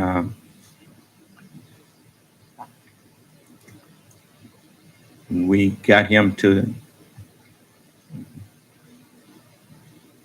get examined, and he was taking medication for a while, and he and I was riding, and he said, "Boy, this is strange." I said, "What?" He said, "My mind is not, I don't hear a lot of voices in my head now. It's just quiet." And he said, that's strange. He was used to hearing all types of, having his mind hearing all kind of voices and things, and that was normal for him. He told me this. And but anyway, you know, he got to a point where he didn't like taking his medicine. He said it didn't made him feel not at himself. And I said, "Well, you don't want to not take your medication, bro. This is a dangerous thing. You don't want to play with it." But he stopped taking it. And after a while, he got to the point where he started being belligerent, and so he left. And then he took the teachings that I was teaching him, and he gave himself another name, and his, you know, he started talking against me.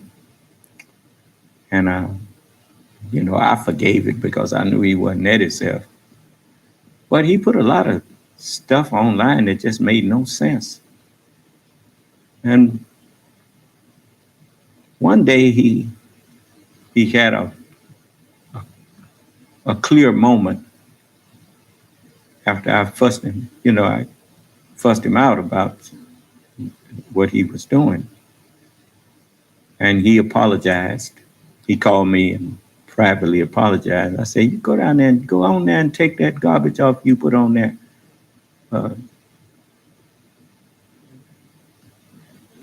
And put a picture of me up there with a bunch of half-naked women standing around me.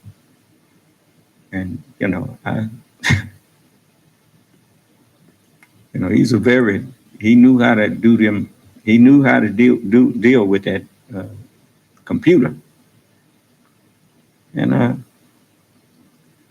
he said he would take it down. But that didn't last long. He went right back to the same thing. And eventually I just had to give up on it. But,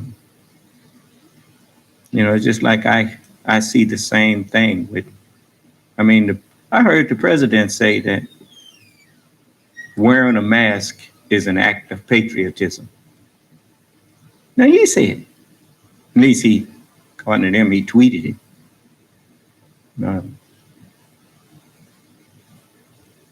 Now I'm back to trying to push hydroxyhydrochloroquine.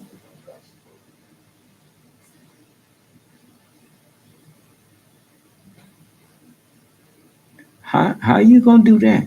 Well, it tells me something. That's the way this brother was. One minute he was clear, next minute he back to the same thing there.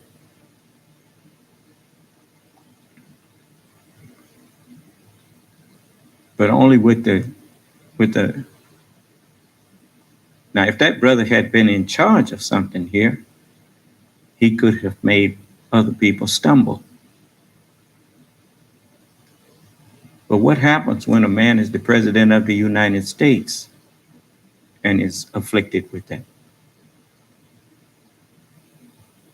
When every word that comes out of his mouth, his supporters and people who think that he's getting a raw deal,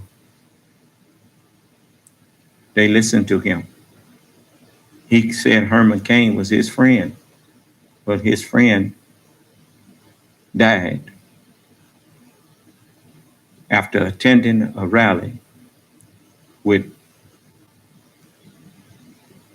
a bunch of other people indoors, not practicing distancing, not having on masks.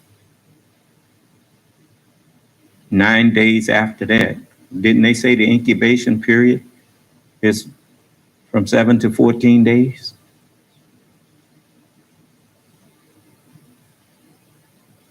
Well, people say, well, what happened if you get it and been wearing a mask on, man? Well, if I get it and been wearing a mask, well, that's Allah's will. You know, if I die from it, then it'd be Allah's will. Ain't nothing I can do about that. But I'm not out here tempting God. I'm not out here testing God. Whatever he wills for me, then that's what's going to happen to me. But if I hear truth, when I know truth is one, everything in this universe that exists, if it's formed of matter, even an amoeba,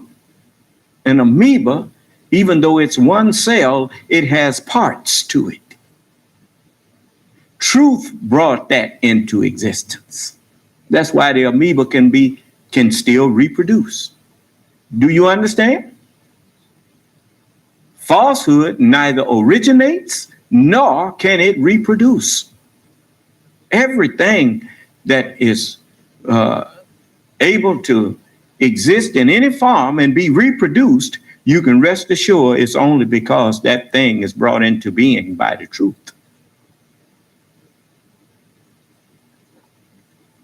And so, you know, when I hear the truth, and I cannot call Dr. Fauci a lie. I cannot call any doctor a lie when he starts telling me that, look, this virus and it's they tell you that it has effect, lasting effect on the human body. And we don't, and they say they don't know. We mean they. They don't know the depth of its effect yet. You know, we in the sense of, yeah, I don't know the shallowness of its effect. I have not studied it. I wouldn't even knew it was existing if they hadn't told me. So when it comes to that, I have sense enough to say, you the best knower on that. I can't, all I can do is go by what you tell me. So that's what I do, and that's what I tell you to do.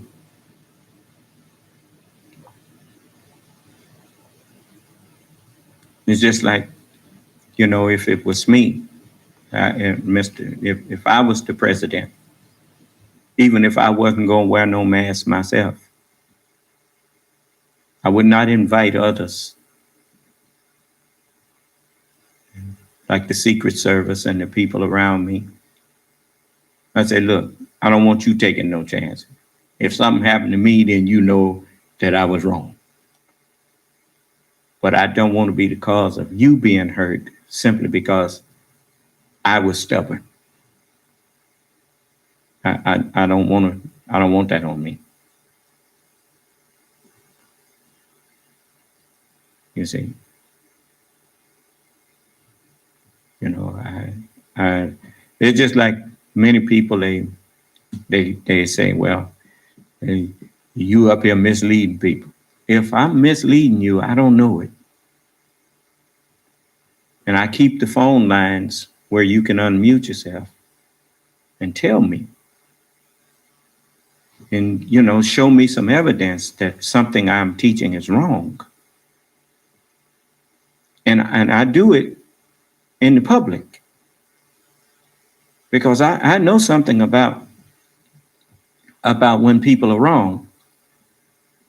You know, if people making money and getting some type of gain, monetarily especially, out of something that they are saying or doing, if they know that they are running game on you, they don't want to have a public discussion with people who disagree with them. They want you to talk to them privately.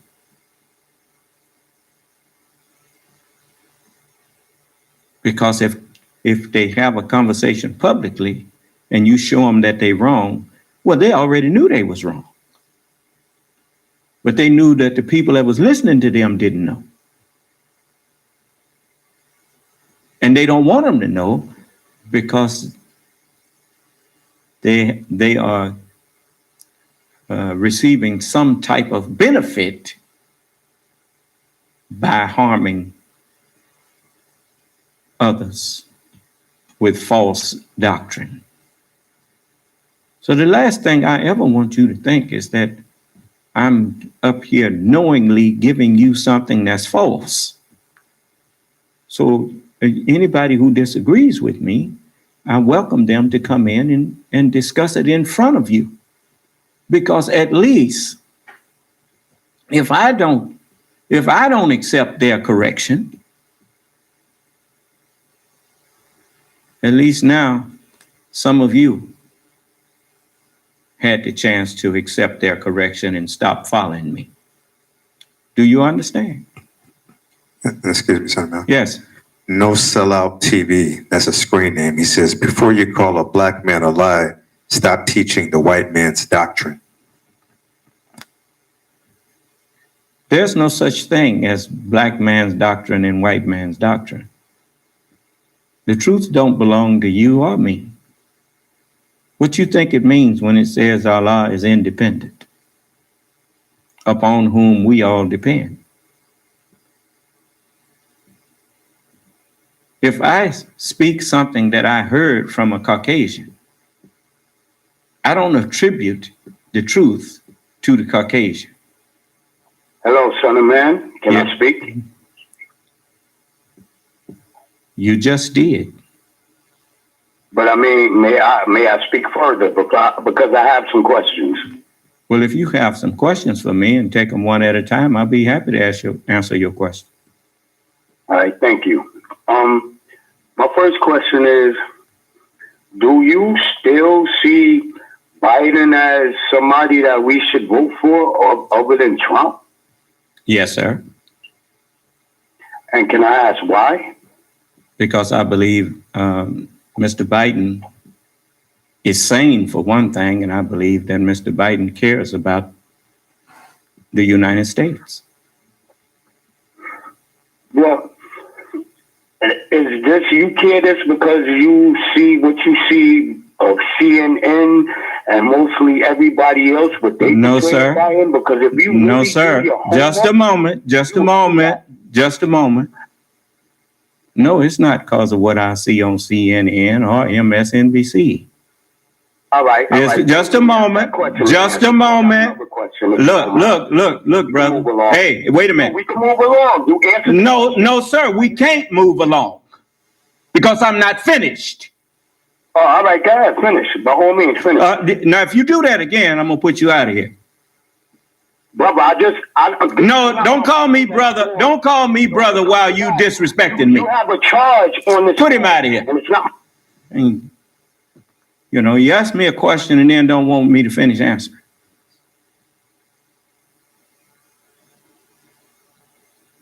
Now, see, he didn't like the answer. We had 8 years of looking at Joe Biden and experiencing what the Obama and Biden administration, how they governed this country and the condition that they left this country in.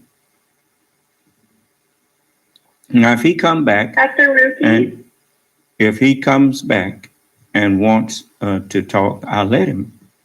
But ain't gonna be none of this coming in here acting like you in charge of my broadcast. When I'm speaking, you be quiet. Didn't I tell him I would take it one question at a time? Pastor Roti, are you there? So now, as I was, I'm talking, ma'am. You wait until I finish. No, I'm also talking. Okay, put her out too. Now, when you look at the history of what this country was like when the Obama and Biden administration took charge, the economy was in free fall. The banks that other banks put our cash in, when you put money in your local bank, they put that money into what's the name? Some of them, Chase Manhattan and Morgan, what the JP Morgan, them bigger banks, those world banks, the local banks put some of our money in those banks. And so those banks were in trouble. And so the Obama administration followed what the Bush administration had, George Bush and them had said that they needed to bail out Wall Street. A lot of people don't know how the banking system in this country, all over the earth, works. They think their money's sitting right there in that bank in town there. And the bank got your money, but it ain't just sitting in that bank. It's is connected to these other banks, the banking system. And so if you let J.P. Morgan and those Chase Manhattan and all of those banks, if you let them fold, then the domino effect will take place. So you couldn't let them fold. But anyway, they was talking about letting the automobile industry go bankrupt. And the Obama administration, Joe Biden and President Obama, and the team that they had in there, President Obama told them, no, we're not going to let the automobile industry go bankrupt.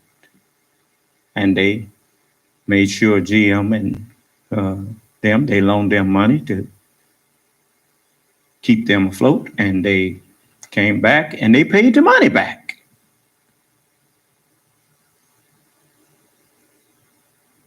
And so when they left office, unemployment was down to, it had went from what, 10% down to 4.5%. The country was in pretty good shape after 8 years of Biden and Obama. And so I based my judgment of Joe Biden, and even then when I saw him, anytime I saw him, he was always humble and at the same time caring about other people. And if you go back and look at the vice presidential debate of 2012 between him and what was that young man's name? Paul Ryan. You'll discover that he was much more calm and truthful than Paul Ryan. And something else that's a feather in his cap. He's not rich. Now, I'm not saying that he's poor, but I'm saying that he's not a person that you can buy his votes or offer him something to look the other way when his patriotism is not for sale.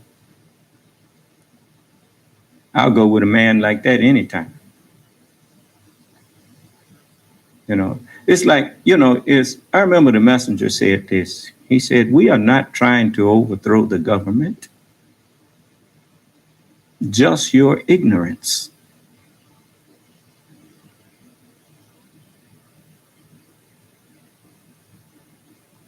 It's many people, they thought the Honorable Elijah Muhammad, they done reinvented him and tried to make it look like he was somehow the enemy of the United States. He was not the enemy of the United States. The Honorable Elijah Muhammad was the enemy to evil, to slavery, to injustice. Before he passed, he said that there are white Muslims in America and lots of them, and they recognize and respect you. He said, you must recognize and respect them. I could give less than a tinker's damn about what you think about me for doing what the Honorable Elijah Muhammad taught me to do. You just want to walk around here posturing.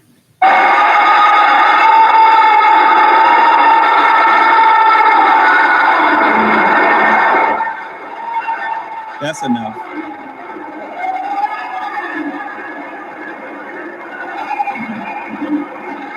Q&A session has started. You couldn't find them? Q&A session has started. I didn't hear you. Oh, I see. All right. Well, so, I mean, you remember what I told you about the brother with bipolar? He knew how to do all of that stuff. You see what I'm talking about?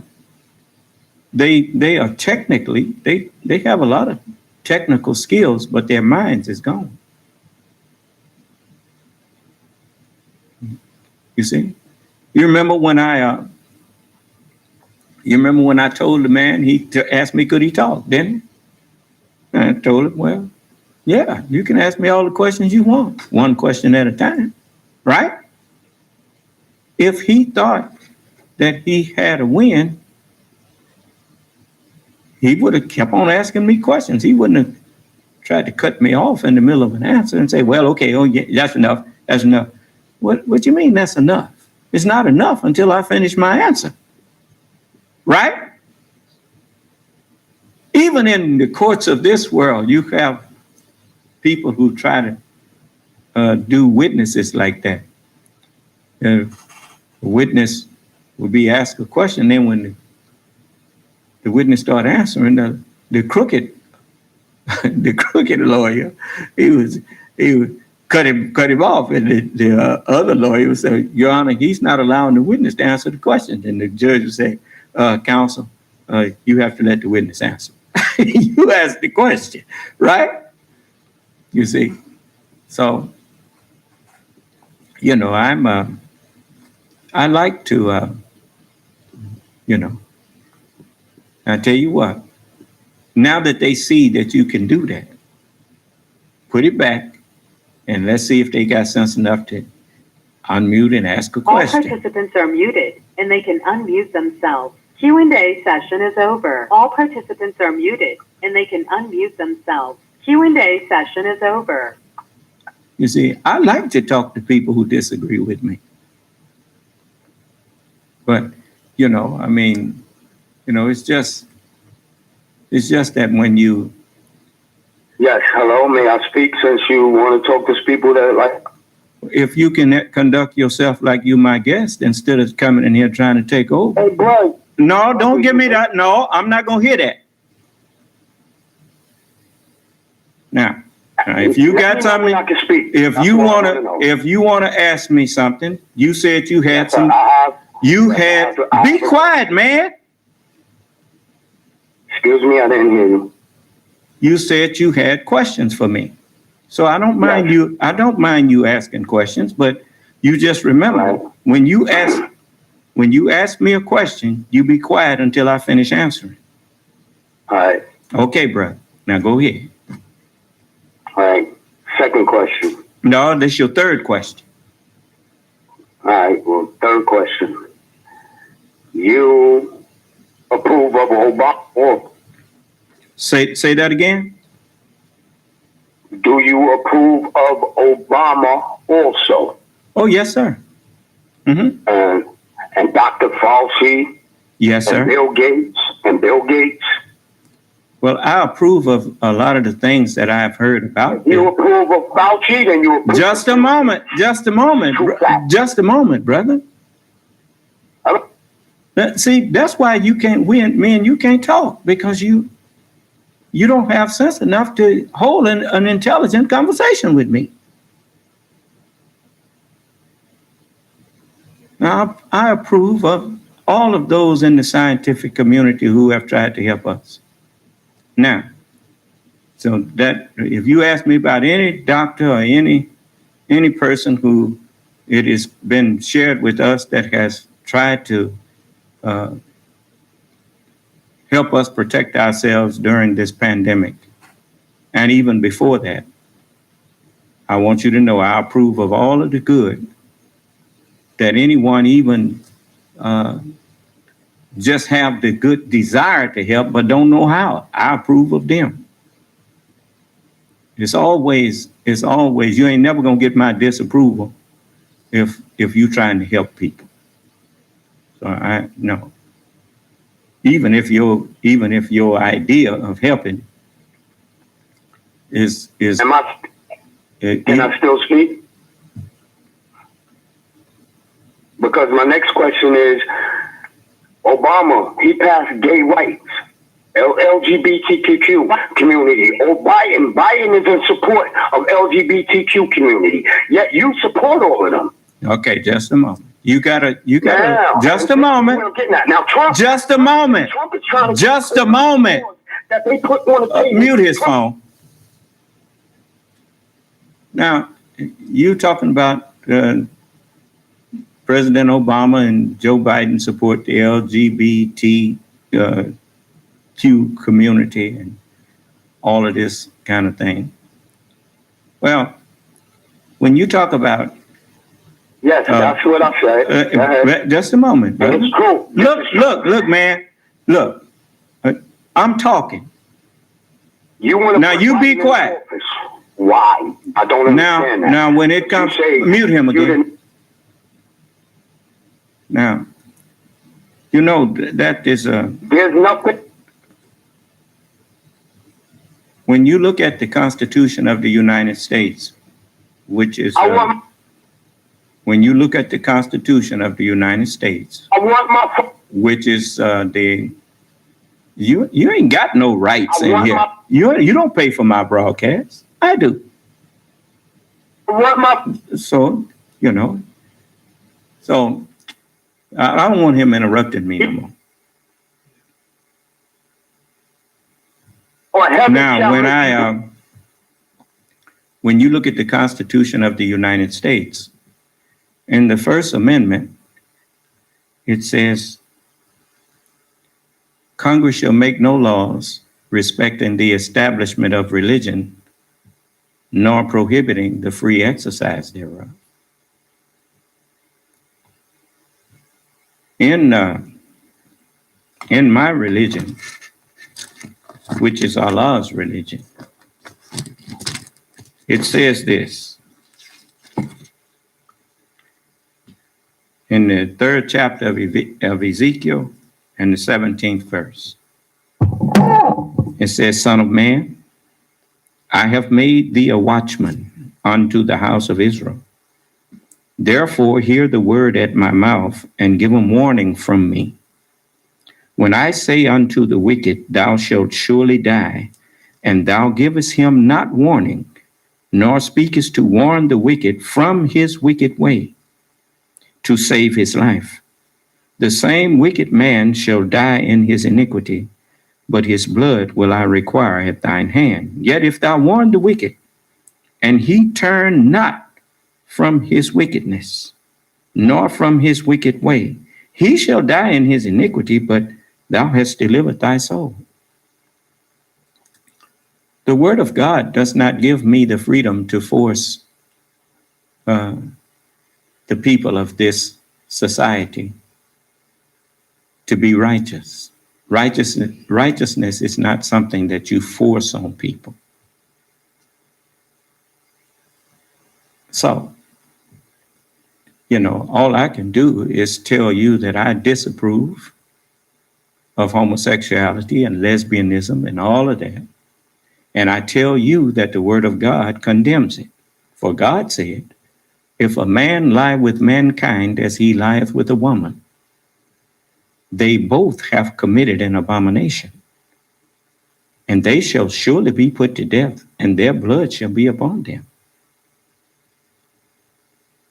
Well, Allah has said he will put you to death. And he will, the first thing that happens is your mind, the death of your mind. You learn what you practice. You learn to approve of what you practice. When you ignore God's instructions of how to conduct yourself, then you begin to do things that he said don't do.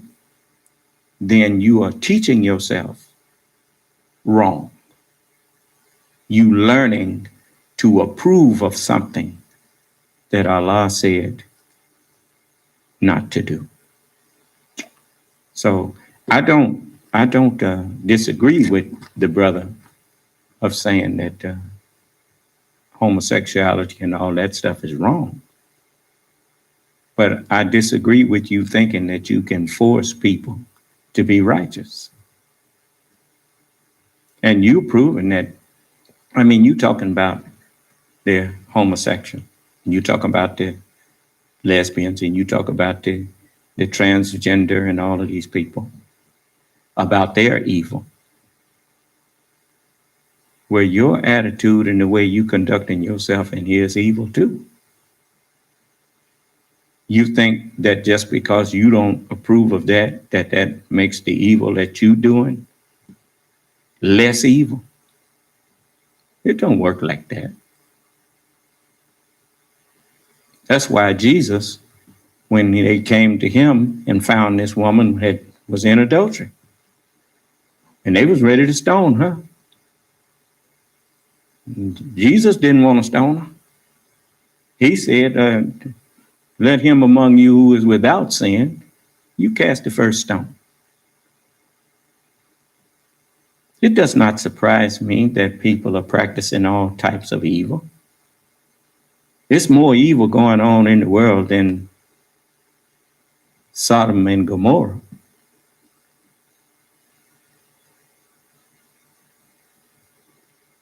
But the scripture said the wages of all sin is death.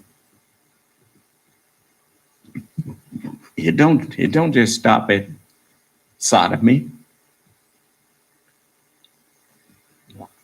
So, when they take an oath to go into the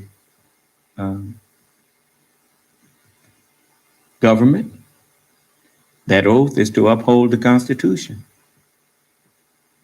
of the United States. It's not they don't take an oath to uphold the Bible. They don't take an oath to uphold the Holy Quran. They take an oath to uphold the Constitution of the United States.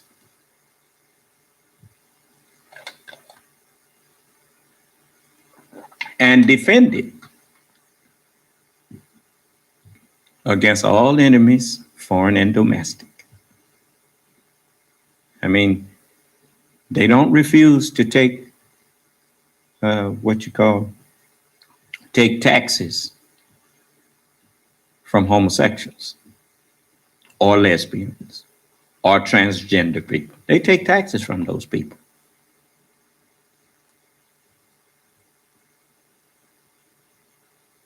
Well, then, respect their right to choose how they live their life and recognize that they don't have to answer to you, they answer to the Creator who laid that law down. My job is to warn all of you that's doing that Allah said that that's an abomination to him. That's what I tell you.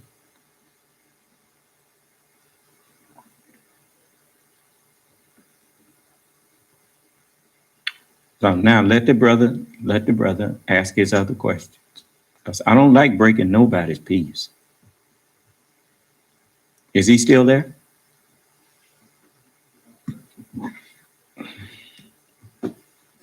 See, he's practicing bigotry. Do you, if you think that you have the right to ask other people questions, if you exercise that right, then along with that right comes a responsibility and a duty on your part to let that person answer you and you listen to their answer.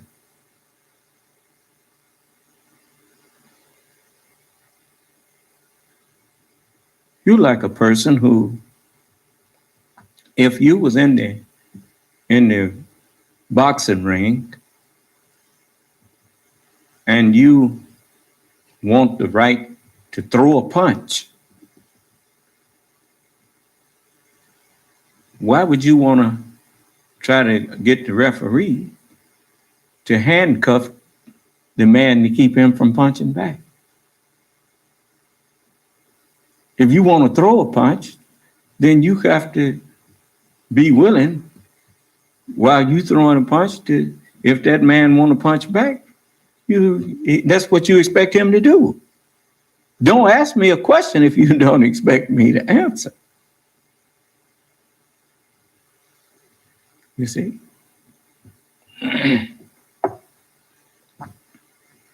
Anyone else? You see? I know one thing. I'm not hanging around your site listening to you, trying to do what? I don't have time to go on the internet surfing and searching for your website so I can listen to you to try to undermine something you saying to people. If people want to listen to you, they can go, welcome to it. I don't care. You seem to not have too much to do or teach because you're too busy over here listening to me. So I don't understand why you over here listening to me if what I'm teaching is nothing. If it's nothing, what are you over here for? It's just like a person, if you think that all you got here is a cave, if ain't no gold in here, what you in here for? If it's just a cave and not a gold mine. Well, I'm telling you, sometimes I think, well, anyway, let's get back to this.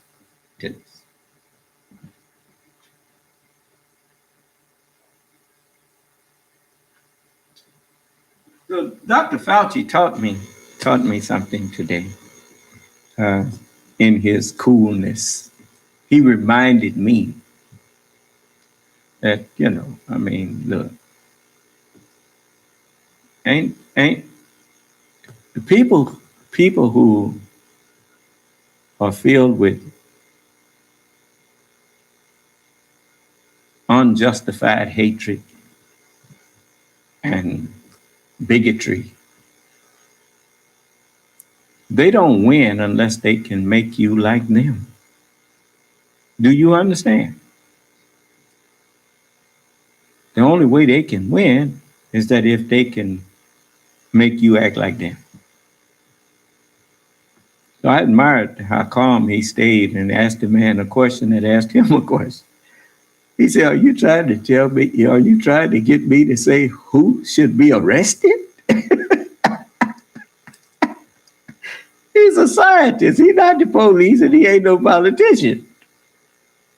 And if he told you who should be arrested, then you'd be angry with him.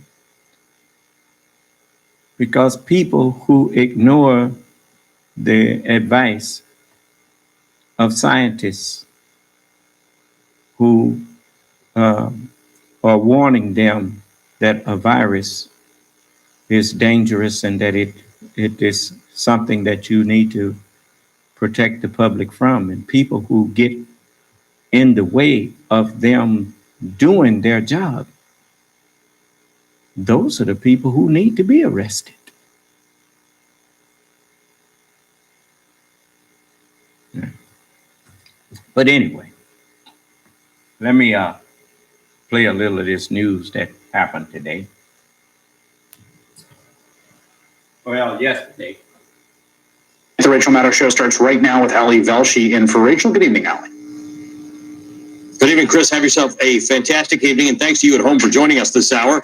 It's a rare event that brings out 3 former American presidents in one place at one time, and especially during a global pandemic. But some events are just that important. The funeral today for Congressman John Lewis was such an event. John Lewis represented Atlanta in Congress for over 30 years, and he was laid to rest there today. Hundreds of mourners gathered at Ebenezer Baptist Church in Atlanta to pay their last respects. Presidents George W. Bush and Bill Clinton made remarks. President Obama delivered the eulogy, and it was a eulogy really worth hearing. We're going to play you some of it here in just a moment. There's a lot more to get to tonight. Businessman and former presidential candidate Herman Cain has died. The cause was COVID-19, for which he had been hospitalized for the past several weeks. Though it's not known where he contracted the virus, his positive COVID test late last month made news in part because he had recently attended a Donald Trump rally in Tulsa, Oklahoma, where social distancing and face masks were noticeably absent. Several Trump staffers working on the event also tested positive. Mr. Kane's death comes as multiple states continue to break grim new records in coronavirus cases and deaths. And we're going to have more on that as well later in the show. We'll also get some expert help on news today in the case of Donald Trump's former national security advisor, this man, Michael Flynn, who appeared very close to having the entire case against him dropped by Trump's Justice Department. An appeals court may have stepped in to say, not so fast. And of course, it was another day in which the nation was consumed by a presidential tweet. Now, it continues to be this president's one neat trick. We know he's baiting us, trying to distract us and manipulate our attention and our outrage. And yet he is using the office of the presidency to say something that is so outrageous and so undemocratic and so frightening that it is impossible not to respond. We can't abide by the possibility that ignoring him might be interpreted as approval or even normalizing the things that President Trump says. And who can? The one thing that you have to remember is that ignoring a lie is not going to make the lie go away. You must speak truth. That's what makes a lie go away. Like, it's dark outside. The only reason it's not dark in here is because we turned a light on to remove the darkness. Do you understand? Ignoring the darkness is not going to make it go away. But turn the light on and that'll make it go away.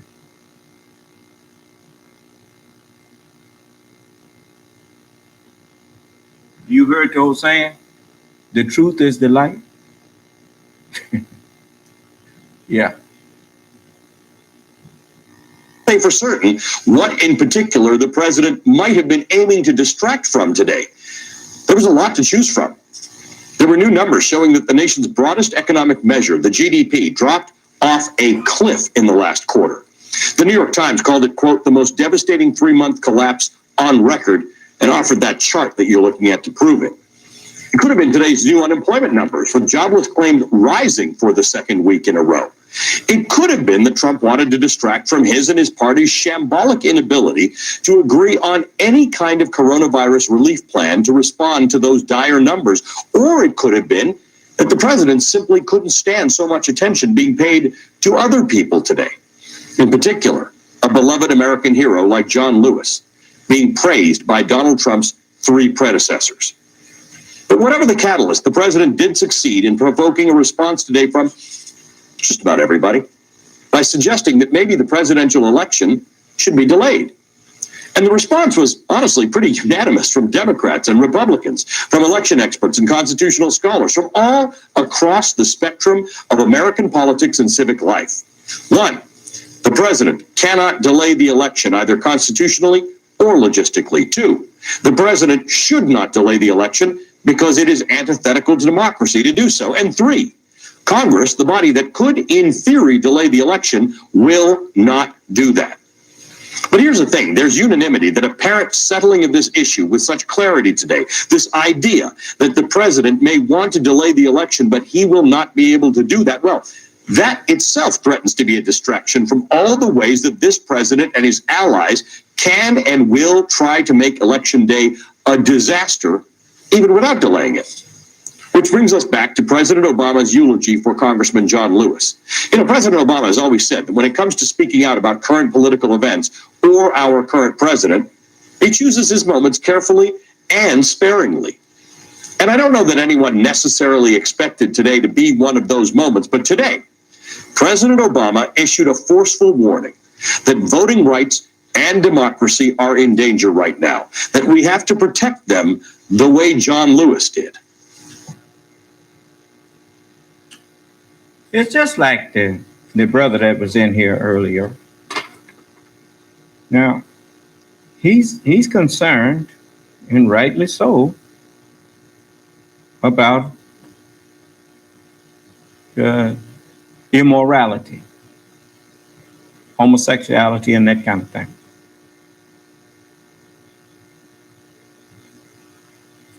But you know, if you really thought that your position was just and upright, you would be even more concerned about the fact that the right to vote for all of the American people is being undermined and taken away by this administration. If you feel that your cause is just, why do you have to cheat?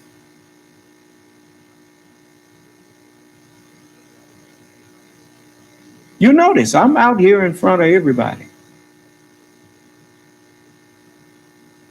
I feel that the cause that I represent is a just cause, which means I'm willing to have give and take conversation with anyone who wants to do that. But you notice the majority of the people who say they disagree with me,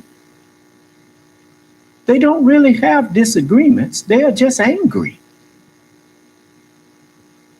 Huh? When you try to pin them down for some facts, they have no facts. I'll show you an example. You who support Donald Trump,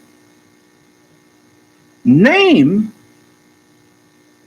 a good thing that is happening to this country right now because of Donald Trump and his administration.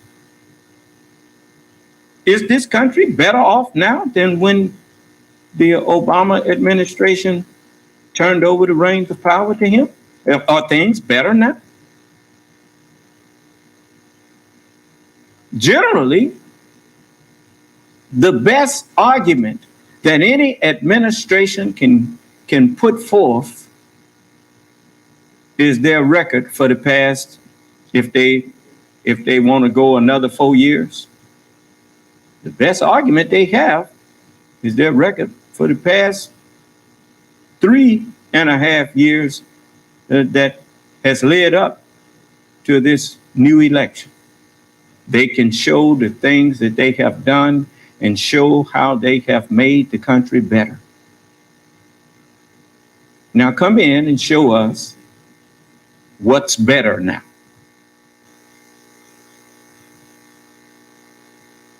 I mean, you say you want to give him 4 more years. You want to give this administration 4 more years. Show us what's better. This is your chance. I'm not going to cut you off, but I want you to do it one point at a time. And if I have a question about the point you make, stop and let me ask, like I do.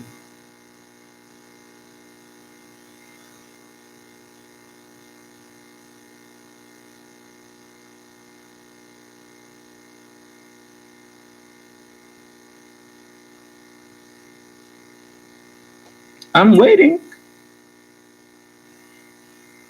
I mean, you keep talking about you gonna vote for him again. Show me, give me a reason to vote for him. Give me a reason to say that we should give them 4 more years. Do you honestly think that you can stand 4 more years, that the United States can stand 4 more years of the Trump administration? Son of man. Yes, sir. Good evening. How you doing? I'm not complaining. You want to tell us why? Okay, let me hear. Well, I wanted to address a false statement that I believe you made. It appears that you believe that the Trump administration is trying to take away voting rights. And I believe that's a false statement. Because I haven't seen. Well, I got just a moment. The election in Georgia, just a moment. The election in Georgia when the black woman was running, Stacey Abrams.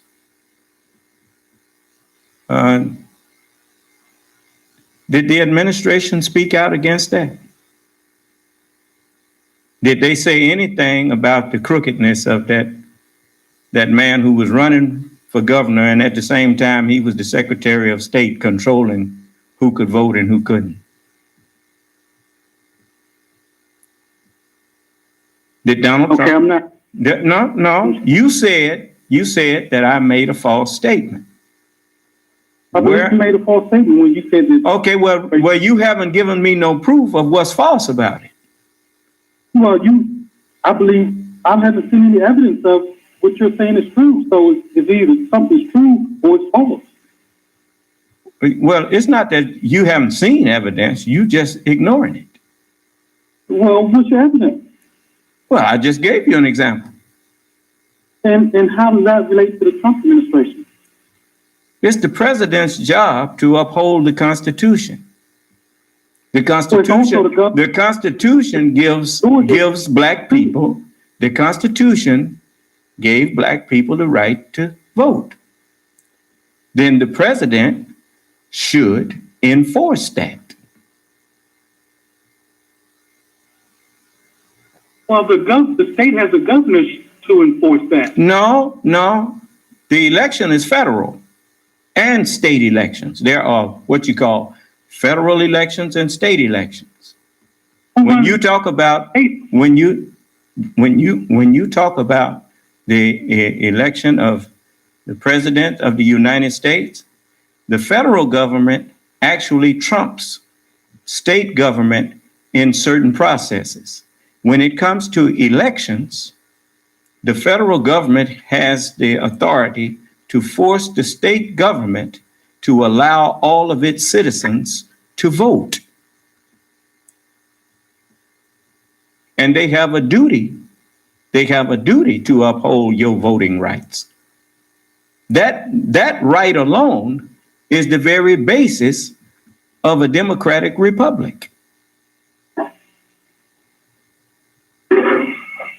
If you don't give your citizens in a democratic republic, where a republic is a government that is governed by elected people who represent the public. Well, the public then has a right to choose their representatives. If you don't give the public the right to choose their representatives, then you don't have a democratic republic.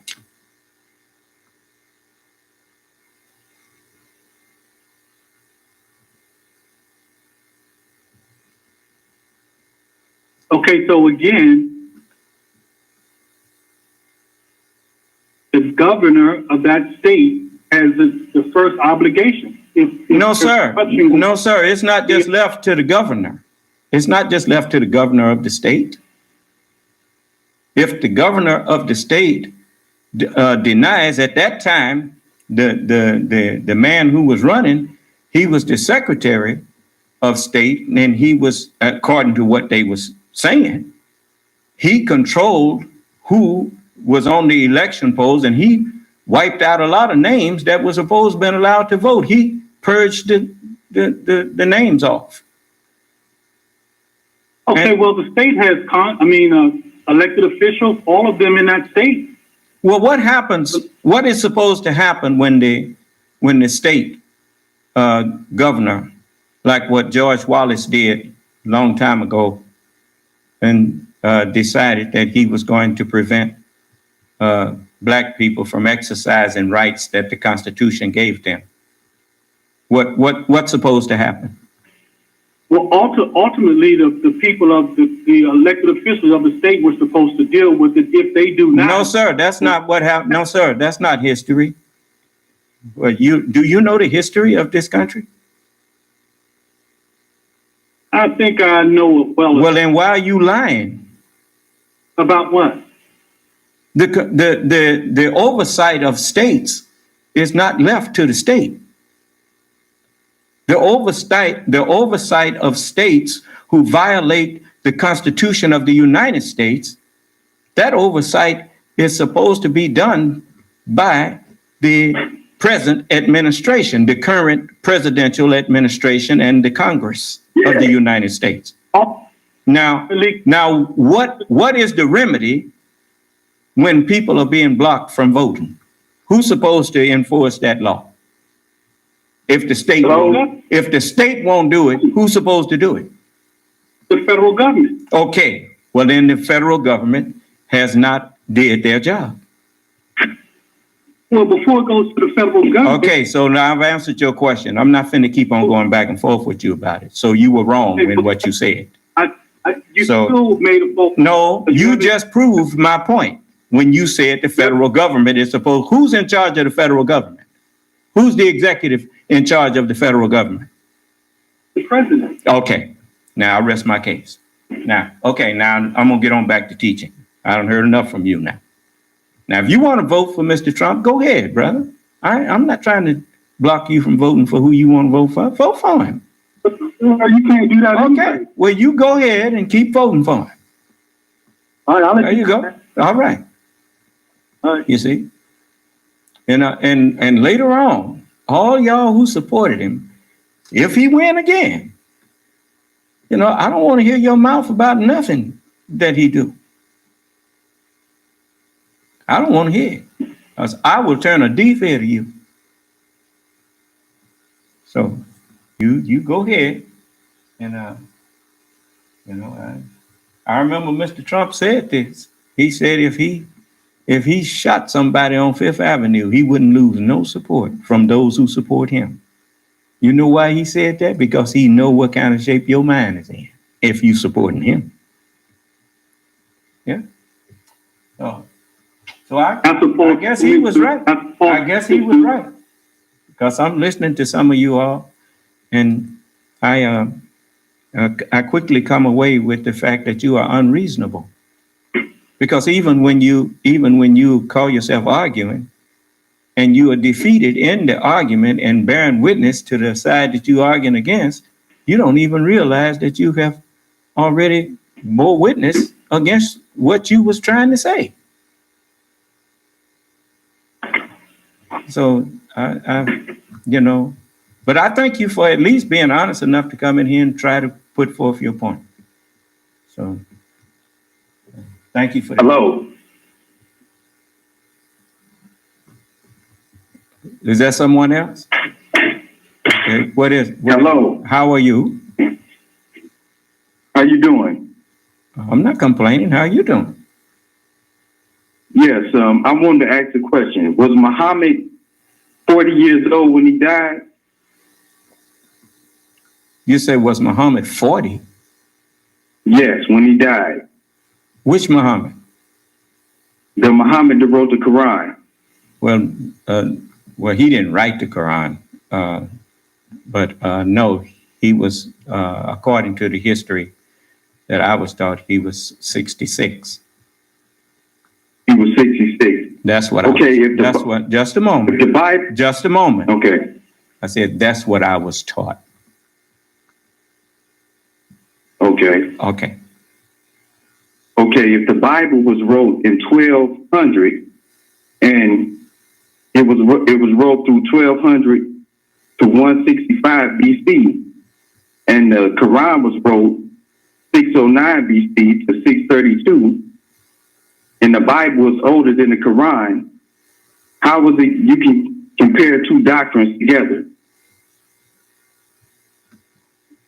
Well, I don't know exactly when the Bible was written, brother, but I know that Moses was here. Moses was here approximately 4,000 years ago. So when you look at the Torah, which is the first 5 books of the Bible, those books are over 4,000 years old. The revelation in there. Now, when it was compiled or put together, written, I don't know what the exact date of that is, but I do know Moses was here 4,000 years ago, and Jesus was here 2,000 years ago. And so, if you notice when you read the Bible, no one part of it It's got 66 books in it, and those books wasn't revealed at the same time. It was compiled and put together. That's why we say it is voluminous. It is volumes. It is not just one revelation. It is revelations on top of revelations, like your education. In this, you didn't receive the first, second, third grade, all through 12. You didn't receive them in 1 year. It took you 12 years. But the education that's in them, that's in you, is the result of all of them. And so there's no one grade level that you could skip to get to where you was. You had to go through all them grade levels. And so the Bible and the Holy Quran, they all bear witness to each other, even though they were revealed at different times. It's like the education that we got through grade school. It didn't all come at once, but it was all meant to be together. Now you say that Muhammad was white, right?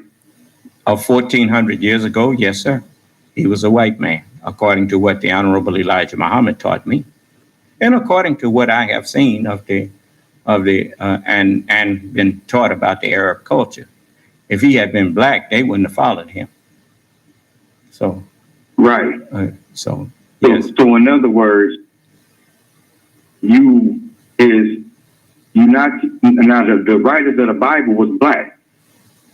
No, So what color did you think Moses did? Just a moment. The revealing of the Bible was from Allah, and Allah said in his in the scriptures, he said that we have sent messengers among every nation. So if technically, yes, the Bible and the Holy Quran was revealed from black people, because all people on the earth is from black people. So when you look at white people, you're still looking at black people. So that's us. Like one of the poets said, he said, we have seen the enemy,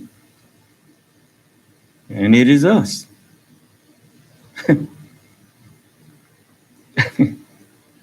But anyway, I mean, the messenger even, he kind of chuckled about it. He said that if you say that there goes the devil, he said, then don't pattern yourself after the devil, and show the devil that you're a righteous person.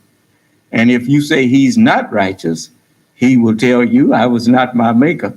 And he said, that'll stop your mouth. And so even whatever the white man is, we made him. That's true. So whose fault is it? So, I mean, that's one thing I throw back. I throw that back at them. He called us nigga. It's black people in the Satan. He said, nigga. Well, okay, you making fun of me, but you the one made me that. So if I'm nigga, and if I'm stingy and hateful and selfish, I mean, they made us that way. So whose fault is it? It's black. No, it's theirs.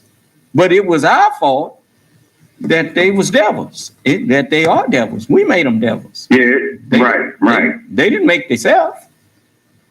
No, they didn't. So to be just, we have to give justice, and that is to take responsibility, which is what we have done. That's what I'm doing. Mm-hmm. And I'm offering him a chance to change. Because flesh is not devil. Flesh is not God. The mind that's in the flesh is devil.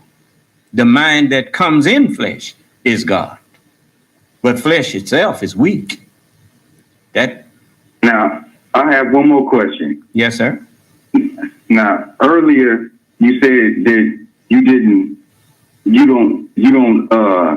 believe that the resurrection is like a resurrection hope where a person can be risen out the grave.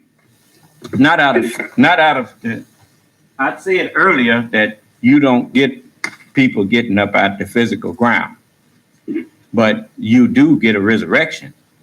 But that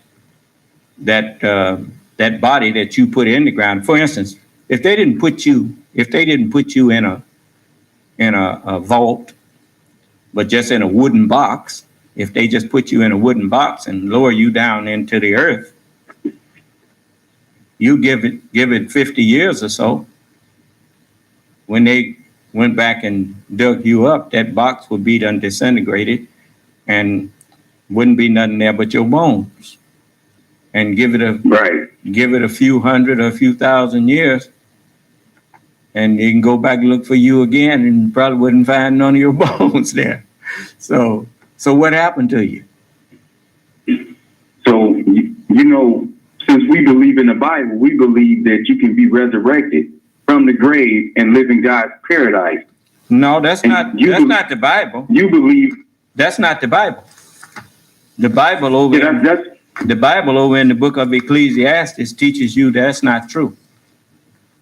In the ninth chapter of Ecclesiastes, and starting at the 4th verse, it says, "For him that is joined to all the living, there is hope. For a living dog is better than a dead lion. For the living know that they shall die, but the dead know not anything. Neither have they any more a reward, for the memory of them is forgotten. And their love and their hatred and their envy is now perished. Neither have they any more a portion forever in anything that is done under the sun." So, if you want to believe that something going, if you want to believe in that, I tell you that, like if somebody want to believe in Santa Claus, they got a right to believe in that. But it ain't true. Likewise. So when you die, that's the end of you. So when Jesus died, when they crucified Jesus, and the people rose up out the grave and went into the city of Jerusalem, and people looked upon their loved ones that died, that didn't happen. Ain't nobody rose up out no grave and looked up at nobody that had died. That didn't happen. And that ain't even in the Bible.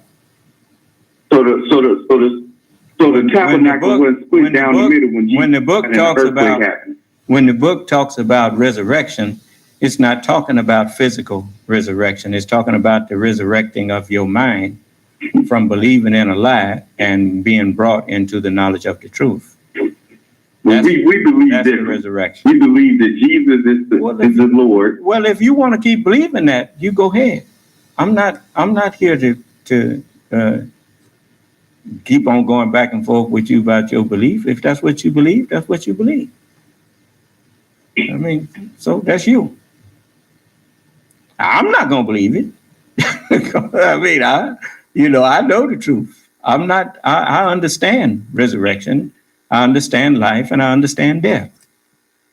The scripture says death is wandering out of the way of understanding. When you don't understand, then you are dead to that knowledge. When you are brought the true understanding of the knowledge, then you are resurrected. You see. Now, if you want to believe something else, that's on you. I'm not here to. As the messenger told you about me, he said, the last one, he will not care to go back and forth arguing with you after he gives you the truth. No, I gave you the word of God. No, I'm not here to argue. Well, in the first place, you don't have an argument. I mean, the scripture plainly says that when you dead, that's the end of you. You ain't got nothing else to do with nothing that's done under the sun forever. So that is the end of that. Now, if you don't believe it, well, then that's you. I didn't say it. I read it, and I believe that. Well, I know what I read. I know what I read too. So okay, well then you go ahead. Even though the book tells you that you can't read it, It told you that. Well, I can. No, you can't. The Holy Bible says. I can say the same. The Holy Bible says that no man in heaven nor in the earth was able to open the book, neither to look thereon. But I could have did the same thing you just tried to do to me about the Quran. Okay, well, you go ahead and say, tried to do that. I didn't try to do nothing. I shared the truth with you. And if you didn't accept it, like I said, if you didn't accept it, I know the dates. That's you.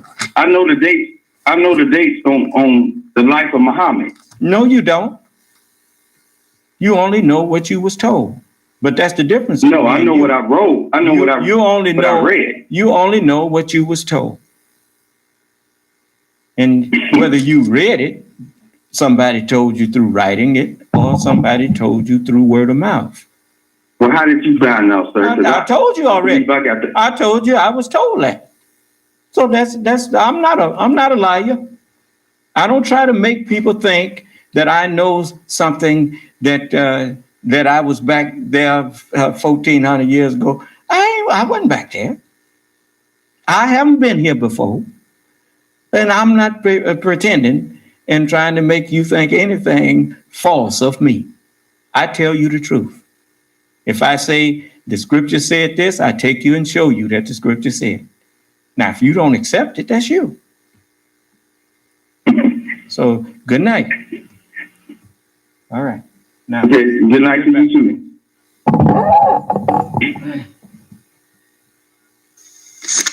He knew from his own life that progress is fragile, that we have to be vigilant against the darker currents of this country's history, of our own history, where there are whirlpools of violence and hatred and despair that can always rise again. And let me say this. If it was not in Jim Jordan or David Duke or Donald Trump or any of the human beings that are doing things that makes some of us shake our heads. The only reason that we shake our heads, the only reason that we frown on it is because as human beings, we know that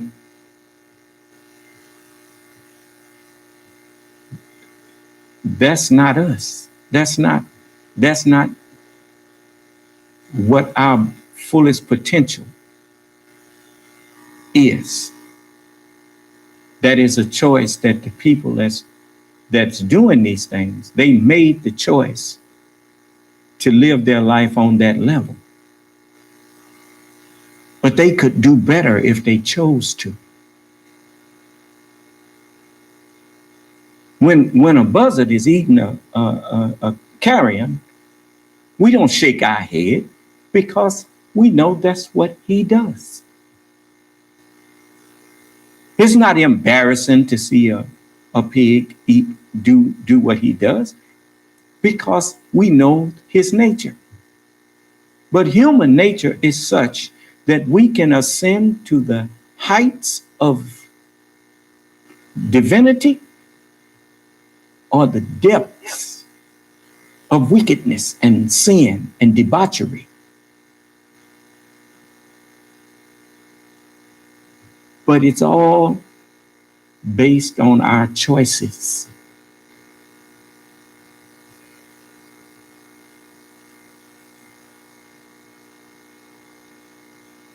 So the scripture says that some of us are vessels for honor and some for dishonor. And even that it seems contradictory to some of us, but not when you understand the Creator.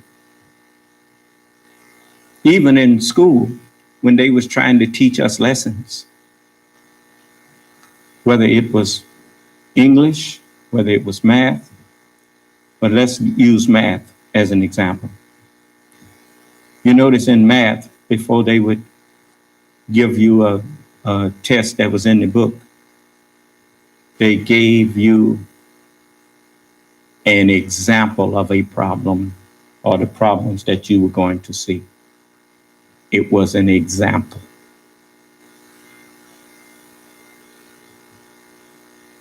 So, some of us serve as God's examples for others. The Holy Quran says, travel in the land and see what was the end of the rejectors. It's just like when I heard that, I keep coming back to him, Mr. Cain, Herman Cain had been admitted to the hospital for that virus. I had a feeling he was not going to live.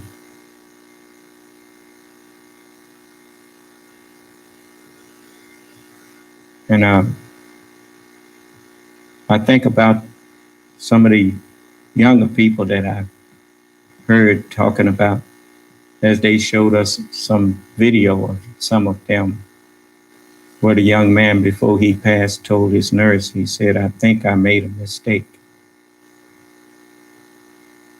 This was not a hoax.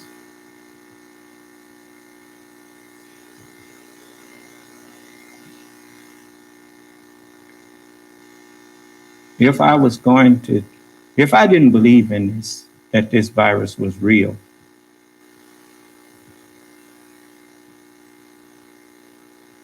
I would hope that I would not.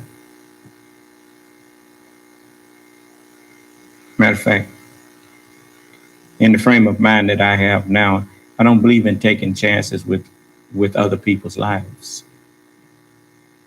I just don't. Yes, I believe eating right and living right and by the word of God will protect us. But I wouldn't dare tell you, you don't need to put on no mask. God gonna take care of it. Well, God also gave the man the knowledge of how to produce a mask.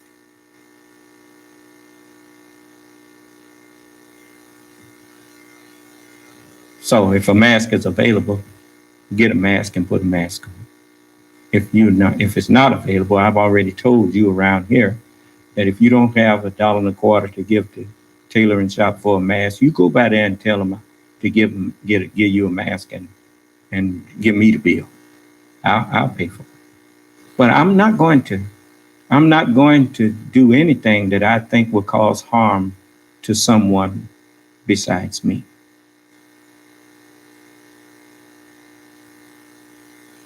Let me be the canary in the coal mine or whatever. And if I die from it, then you say, well, yeah, I'm glad he told us to put on a mask. If I was going to walk around without a mask, I wouldn't tell you to do it. I'd tell you to put one on. Just in case.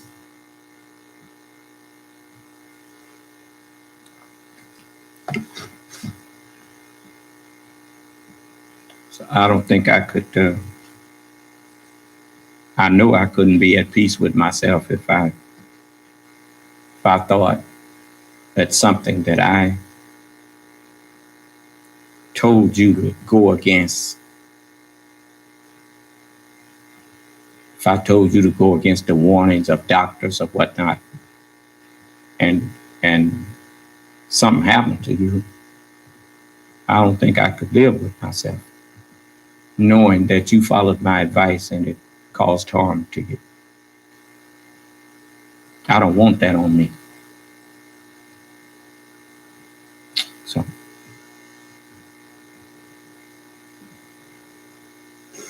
Ro Khanna may be gone, but today we witness with our own eyes police officers kneeling on the necks of Black Americans. George Wallace may be gone, but we can witness our federal government sending agents to use tear gas and batons against peaceful demonstrators.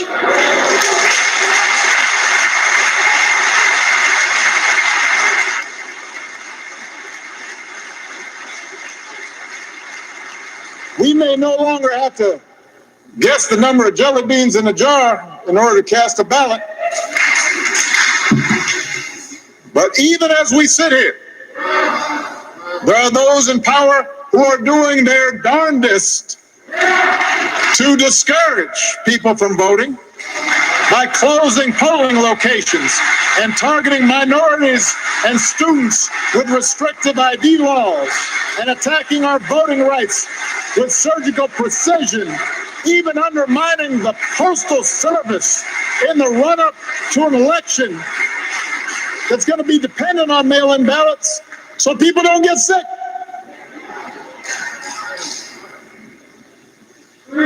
Now, I know this is a celebration of John's life.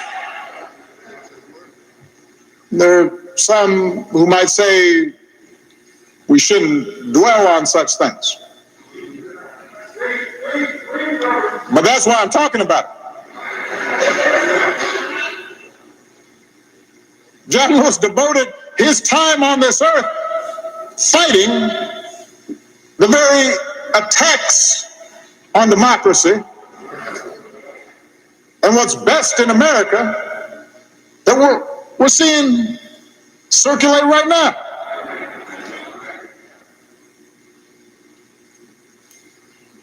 He knew that every single one of us has a God-given power, and that the fate of this democracy depends on how we use it.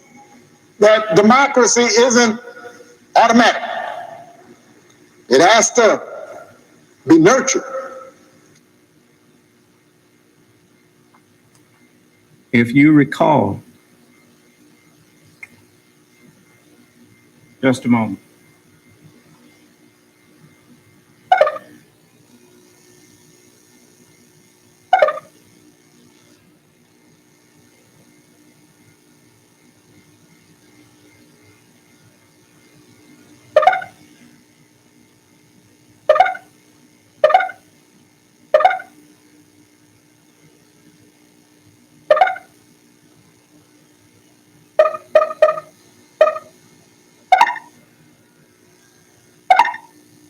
Franklin, left independent,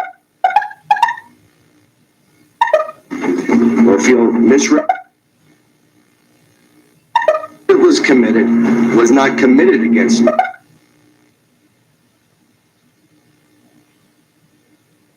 You ready to fight? Good. This says it. This is where I heard this, where Ben Franklin was asked what kind of government they had given to the American people. And he told the lady, a republic, madam, if you can hold on to it, if you can keep it. And President Bush's State of the Union address that led us to war. How many know my wife's name?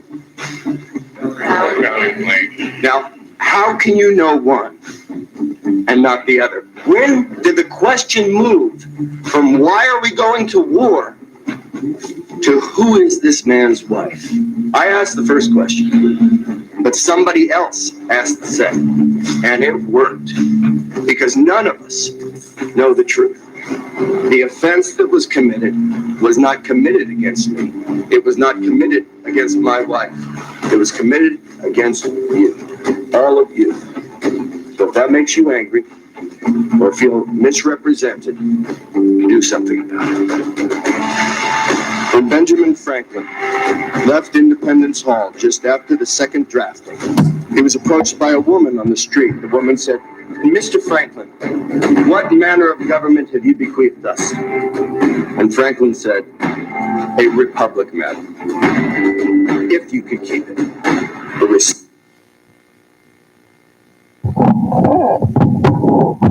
It requires that you keep watch. You say, well, I have rights, and yeah, but the Constitution is where your rights are embodied and requires a watchful eye. Because you remember looking at the Matrix, and in the Matrix, it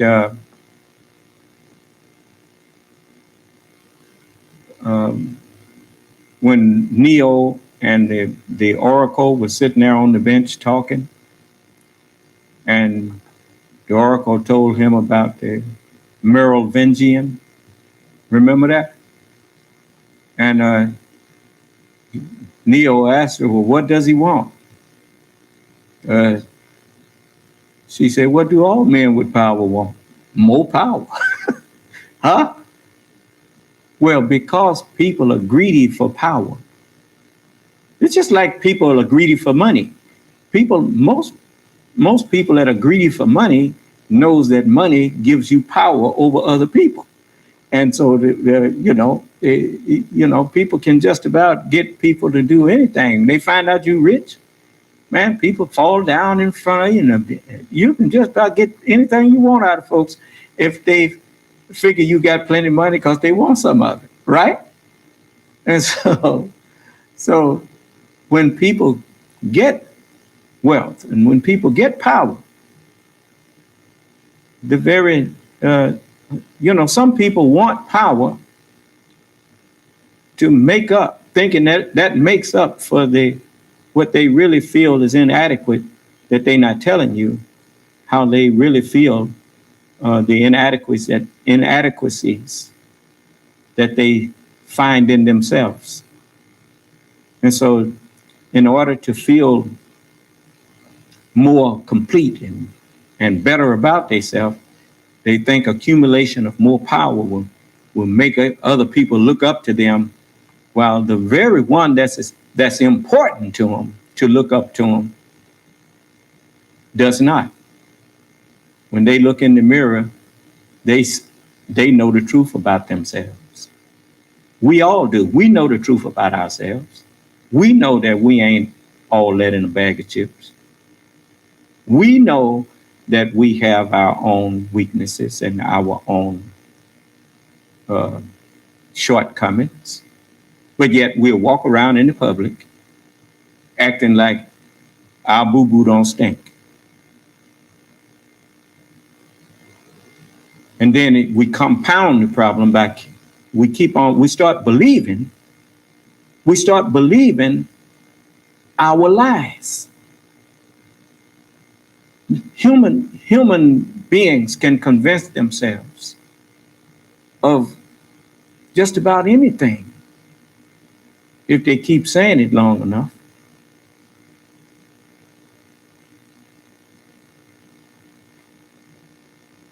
We will delude ourselves. Everything that's wrong with us is somebody else's fault. That's what many of us fall victim to. It's always somebody else's fault.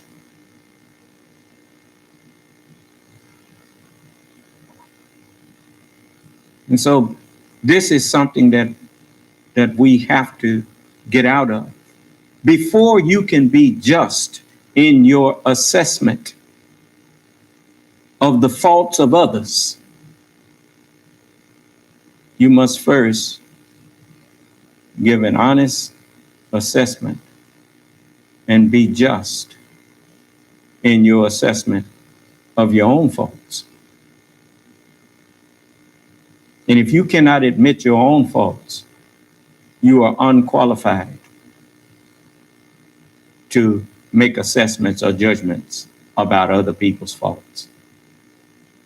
Because what you may see as a fault in another person just might be an attribute of God.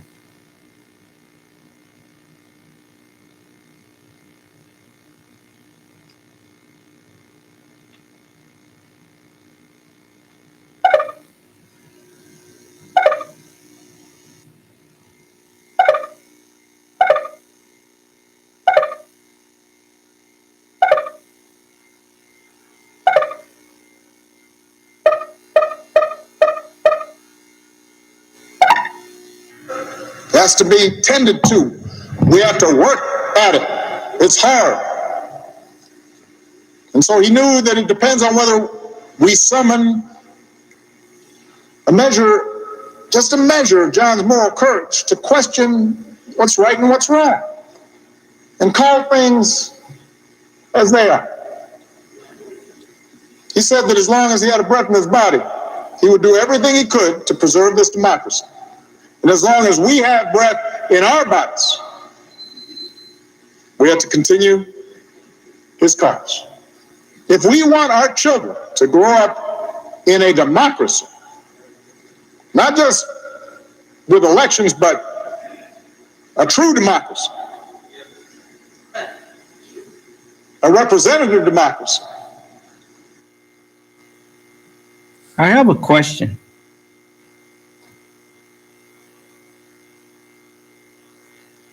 What is the state of the United States right now? What is the state that the Union is in?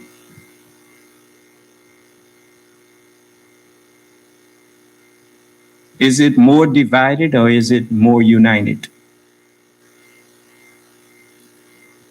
In order to uphold the Constitution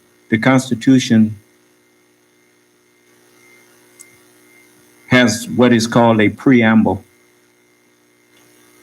which defines its purpose. And the first sentence is, we, the people of the United States, in order to form a more perfect union. How do you know when an administration is good for the country or bad for the country? What is the state of the union? If the union is more united and at peace, then the administration is moving the country in the right direction of a more complete union. There is no more complete union if the country is divided against itself. It is written, a house divided against itself cannot stand.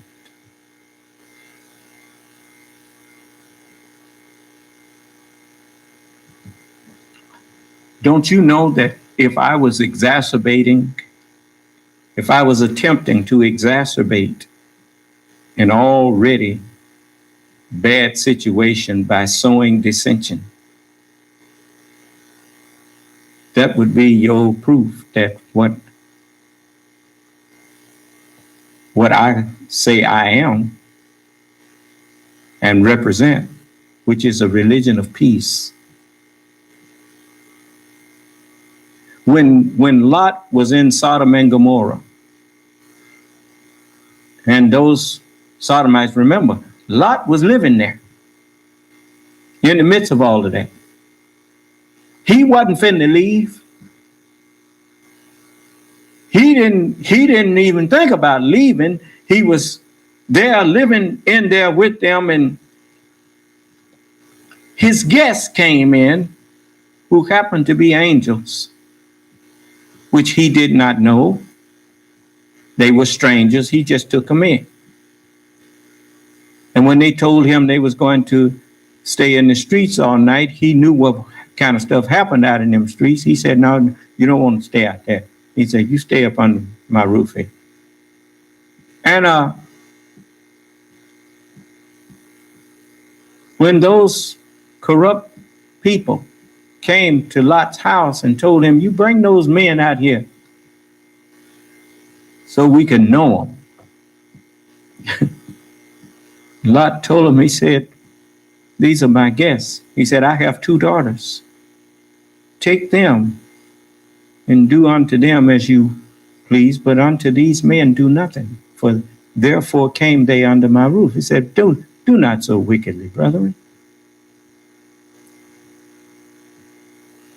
And that they used that as an excuse to turn on Lot, because he was trying to get them to do better. That is what true religion is. It calls upon you to do better.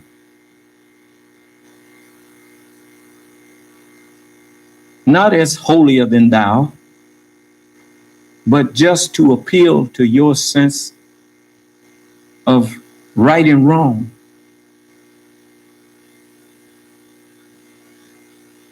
A Muslim is one who invites people to do right and discourages them from wrongdoing.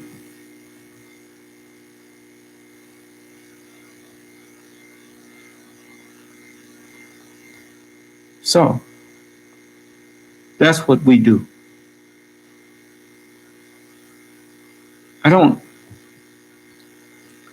think there's a Caucasian in Mississippi that knows me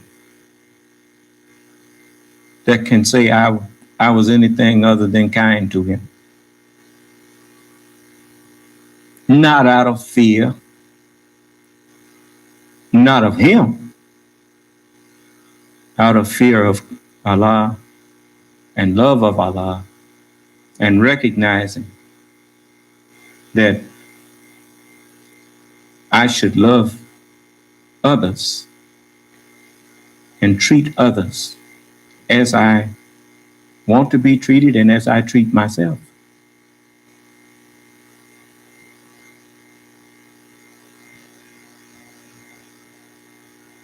That's true religion. That you want for others what you want for yourself.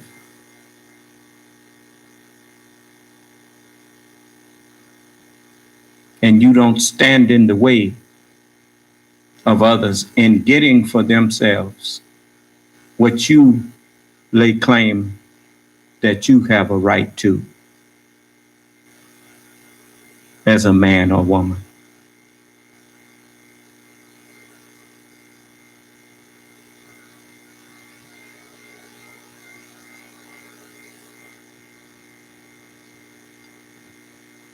But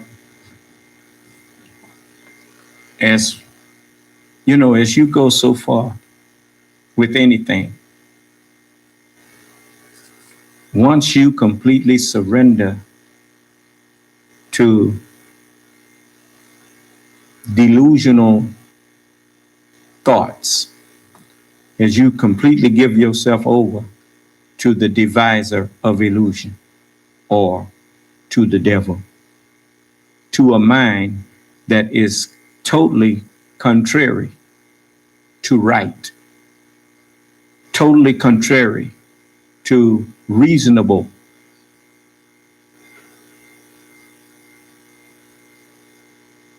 deeds and actions,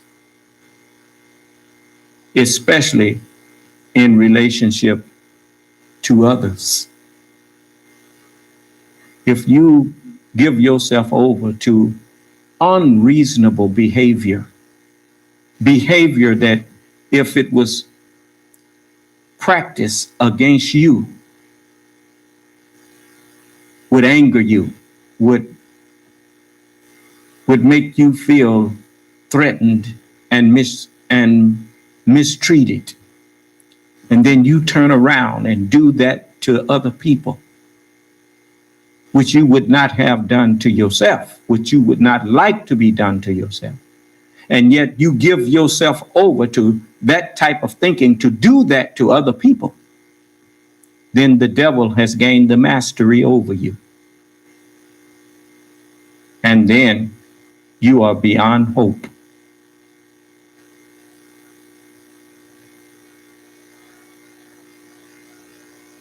Then, as the scripture says, when Lot tried to reason with them and they decided that they was going to do to Lot what they were planning on doing to those men, the angels pulled Lot inside and shut the door, thereby smiting those whom Lot could have given sight to. They smote them with blindness, because the only one who was seeing clearly on how to conduct themselves was Lot, and they were about to attack him. So the angels told Lot, gather up those who are with you and get out of this place, for we're going to destroy it in the morning.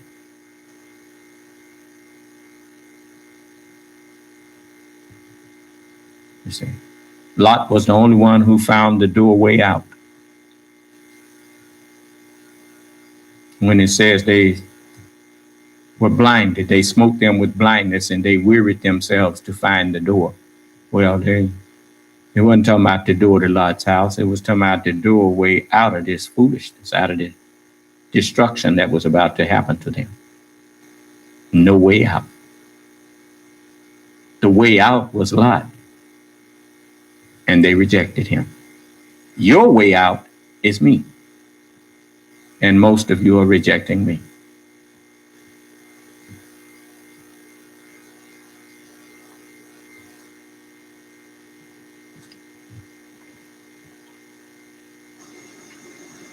A big-hearted, tolerant, vibrant, inclusive America of perpetual self-creation, then we're going to have to be more like John.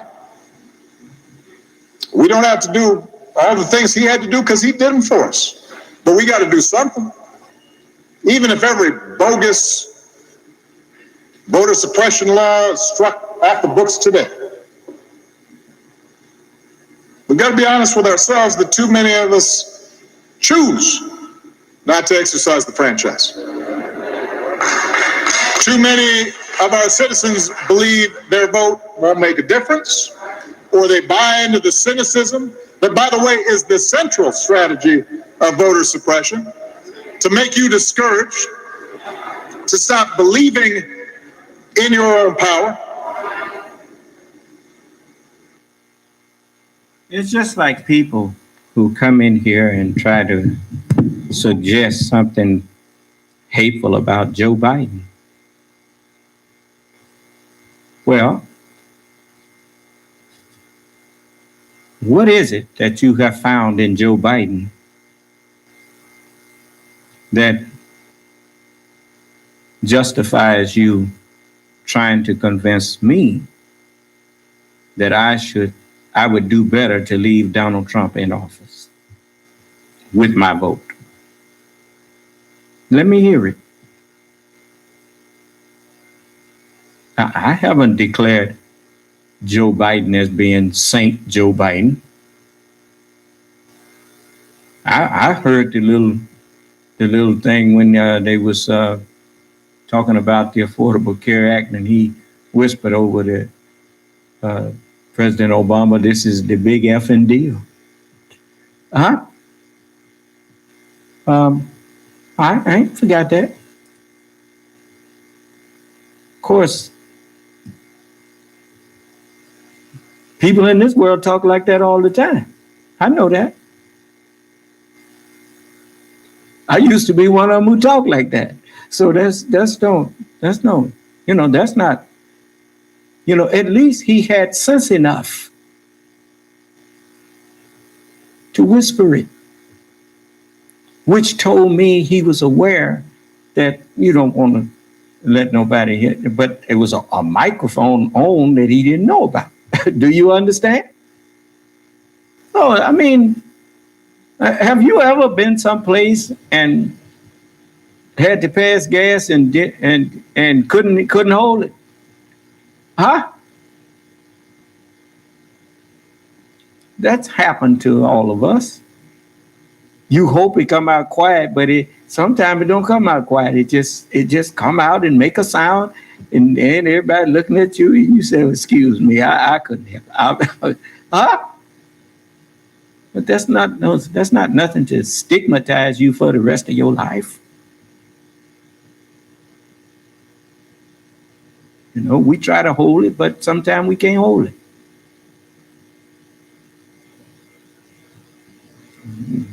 Of course, if somebody walking around waiting on it with a microphone, it's going to even amplify it.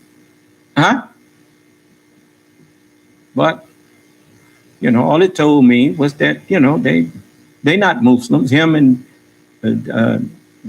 Joe Biden and President Obama, they not Muslims. They talk like that, you know, and behind the closed door. But, you know, this world ain't got no righteous people in it. If you had righteous people in you, I wouldn't have had to come. You could have just been made righteous by the people who was already here. You don't talk about the coming of the Lord to guide you if guidance is already here. You only need a guide if everybody is going wrong. So I didn't come here looking for saints. Ain't no saints. I'm here to make some saints. But in the meantime, I cannot deal with you by the way I want you to be. I have to deal with you by the way you are. And so I deal with you according to the way you are.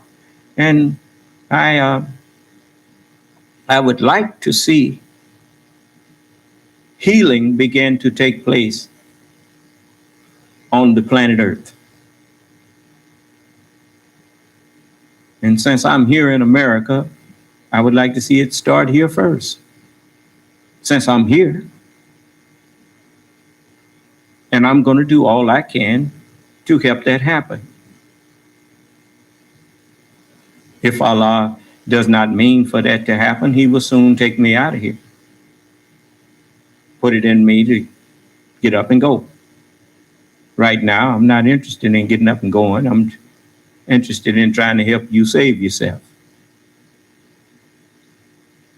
And instead of trying to destroy this, I would much rather see you restore it and to fix what's broken and to make it better.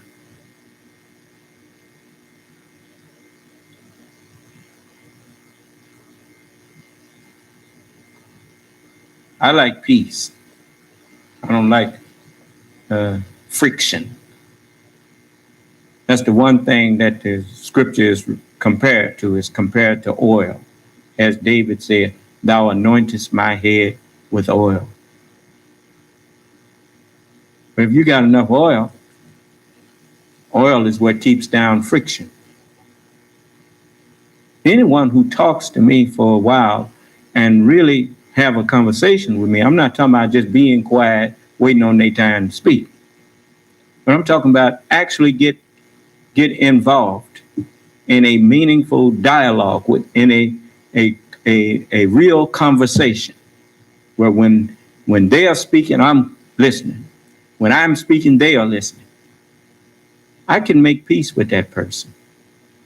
I can convince anyone that I'm not their enemy.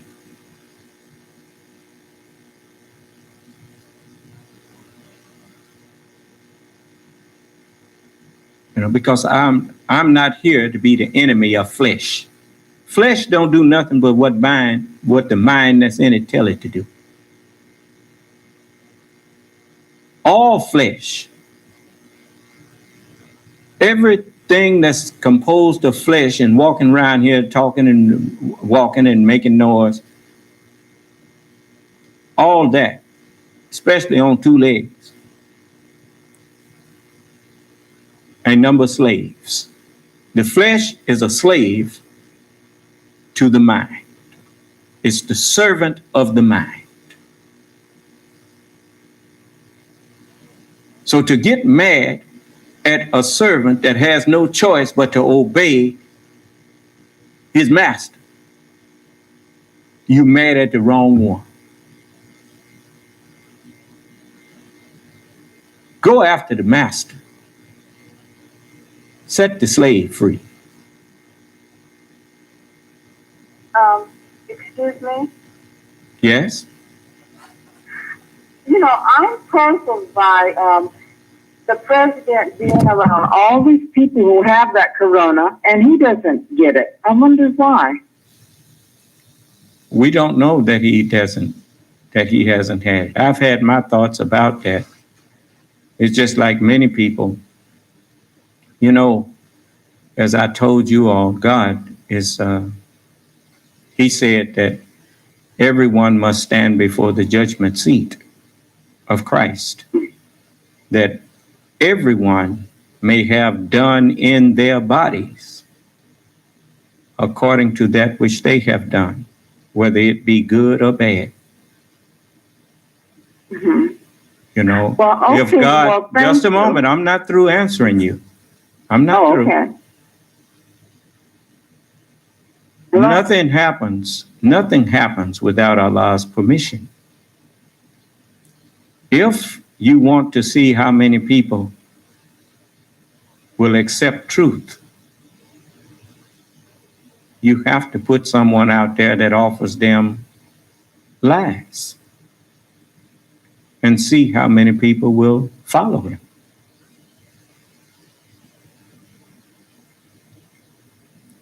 So it's no one that does not know that Donald Trump is a liar now. Everyone knows Donald Trump lies. So Allah is finding out how many people will follow him. Mm-hmm. Can't find that out if you let him die. No. Allah can preserve him. If for no other reason than to manifest how many liars was out there that we didn't even know was out there. So you asked the question, so I had to give you a complete answer. And thank you for the question. Thank you.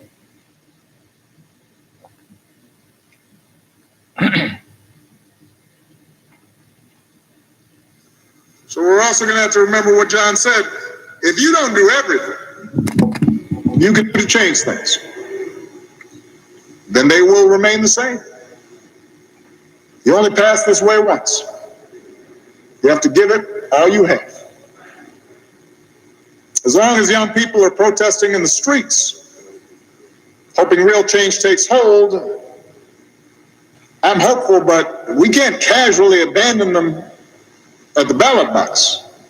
Not when few elections have been as urgent on so many levels as this one. We can't treat voting as an errand to run if we have some time.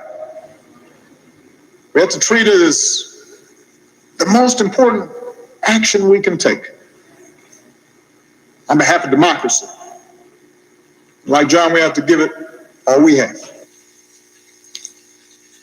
President Barack Obama eulogizing Congressman John Lewis today, warning of all the ways that, quote, those in power are doing their darndest to discourage people from voting. Election day doesn't have to be delayed for this president and his allies to find plenty of ways to undermine the election. 95 days to go. What should we be doing? Joining us now, Mark Elias. He's an election lawyer for the Democratic Party and the founder of Democracy Docket, an organization dedicated to providing advocacy and information about voting rights redistricting. The main thing that you should be doing should already have been done is made up your mind that you are going to vote. And let Allah decide how you're going to do it. You know, people keep forgetting that America didn't come into existence by accident. The United States did not come into existence by accident.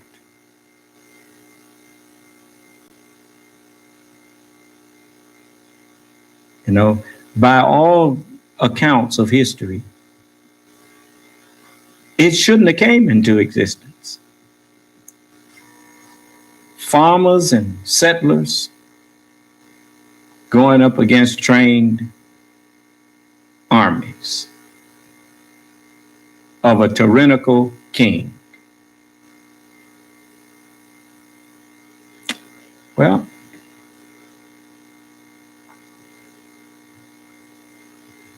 but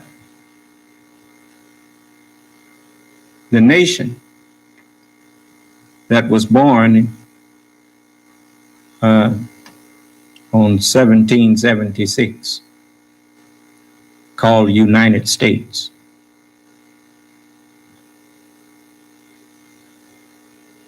God said, that nation whom they shall serve will I judge. We had already been 200 years in bondage before there was a United States.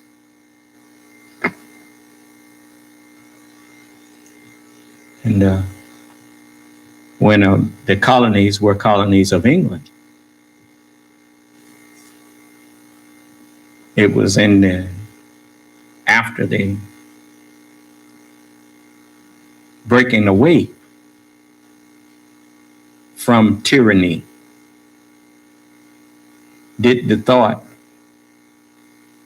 of their own tyranny against us become so pronounced that they just had to put it in to it, at least in theory. And they went to war to do so. And those who disagreed, it's like President Trump, in order to support Confederate monuments and all of those types of things, you have to either be totally ignorant or pretending ignorance and supporting the overthrow of the United States. I mean, anyone who supports the Confederacy supports the overthrow of the United States. Now, if I got it wrong, you can come in and explain to me how that's not true. Because maybe I missed something. But as far as the history that I learned from elementary school, the Civil War was a war that was fought by the United States against states that were trying to secede from the Union and destroy the Union of the United States. Now, I don't understand how you can make heroes out of them, but you can come in and tell me how they became heroes.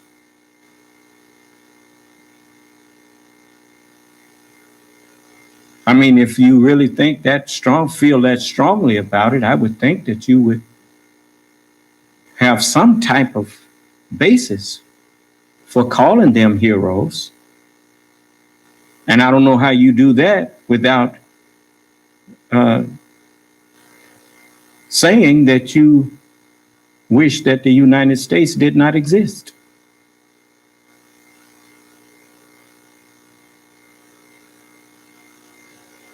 The only other excuse I can think of for the president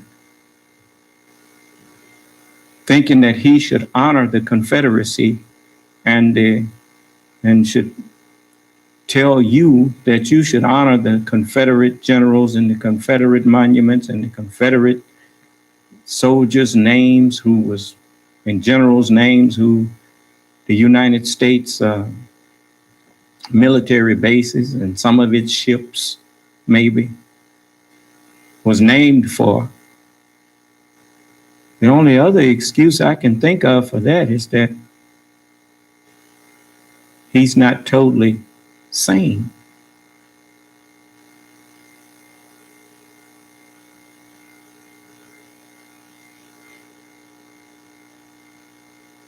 Either he He wishes that the United States didn't exist, or he is not totally cognizant or sane in his judgment. I don't know of any nation historically that has ever honored or held a place of honor for the armies of people who tried to destroy them.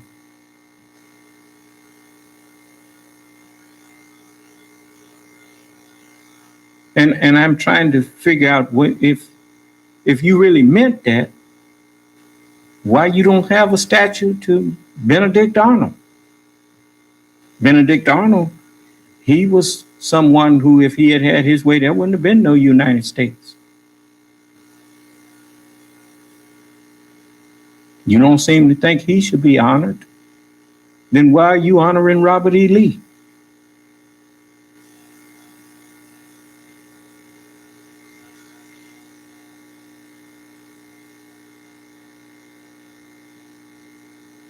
I don't say you should not have a place for them in history.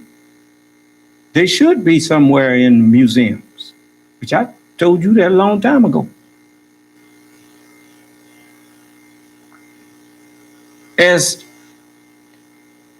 the memory of the nation, that these are the people who tried to destroy your heritage.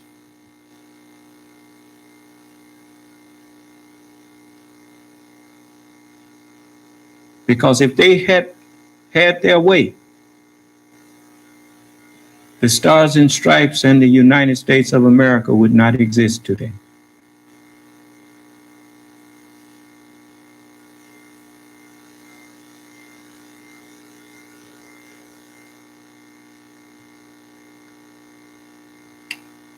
So,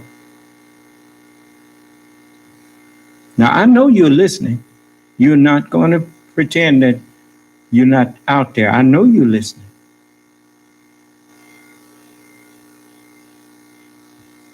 Now, if you really felt that you had justification for honoring people who tried to destroy the United States of America, you would come in here and say it.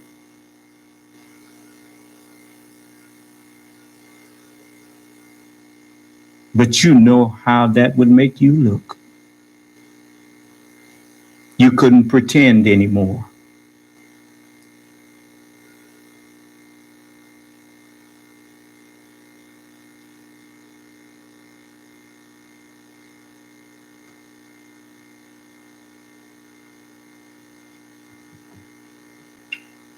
So,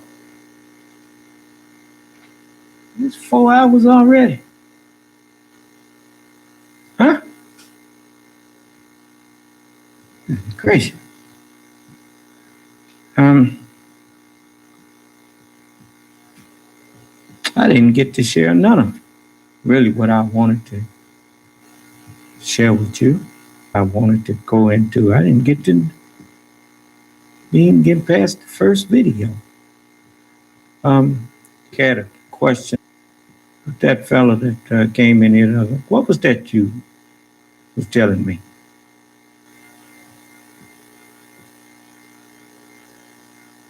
Sir?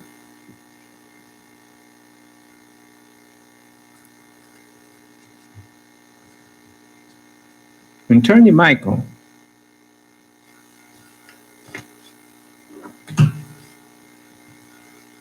You know, people always have something to say that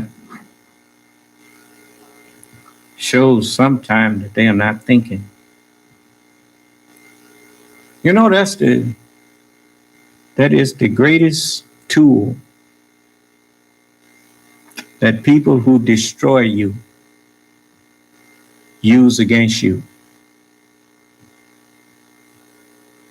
They use your ignorance against you.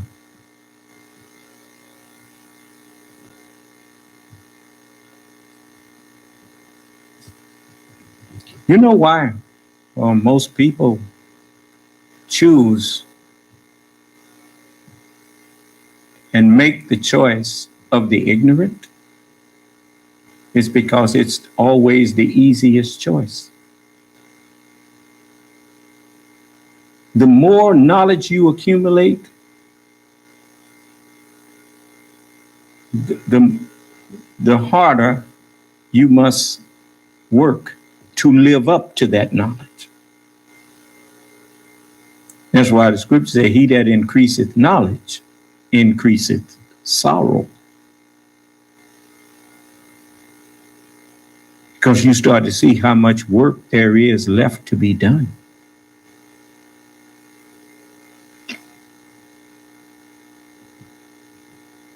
You didn't erase it, did you? Okay. Beg your pardon?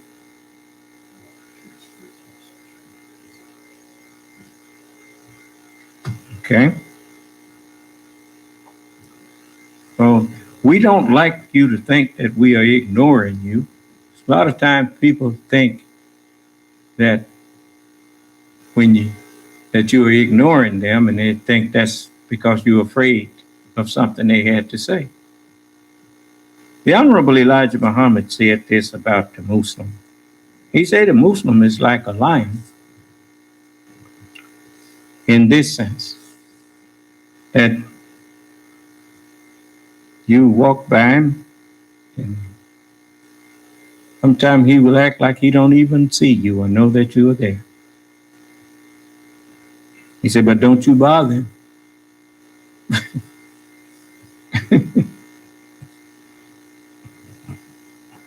Sir, I have it. It's from Yusuf Muhammad.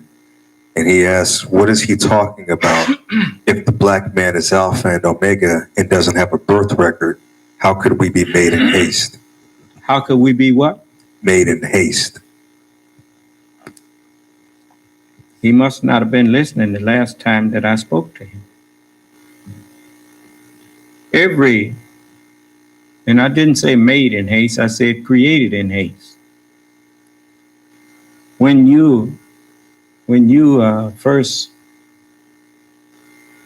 we were first created, self-created, it took us a long time to figure out that that's what we were. It took a long time to learn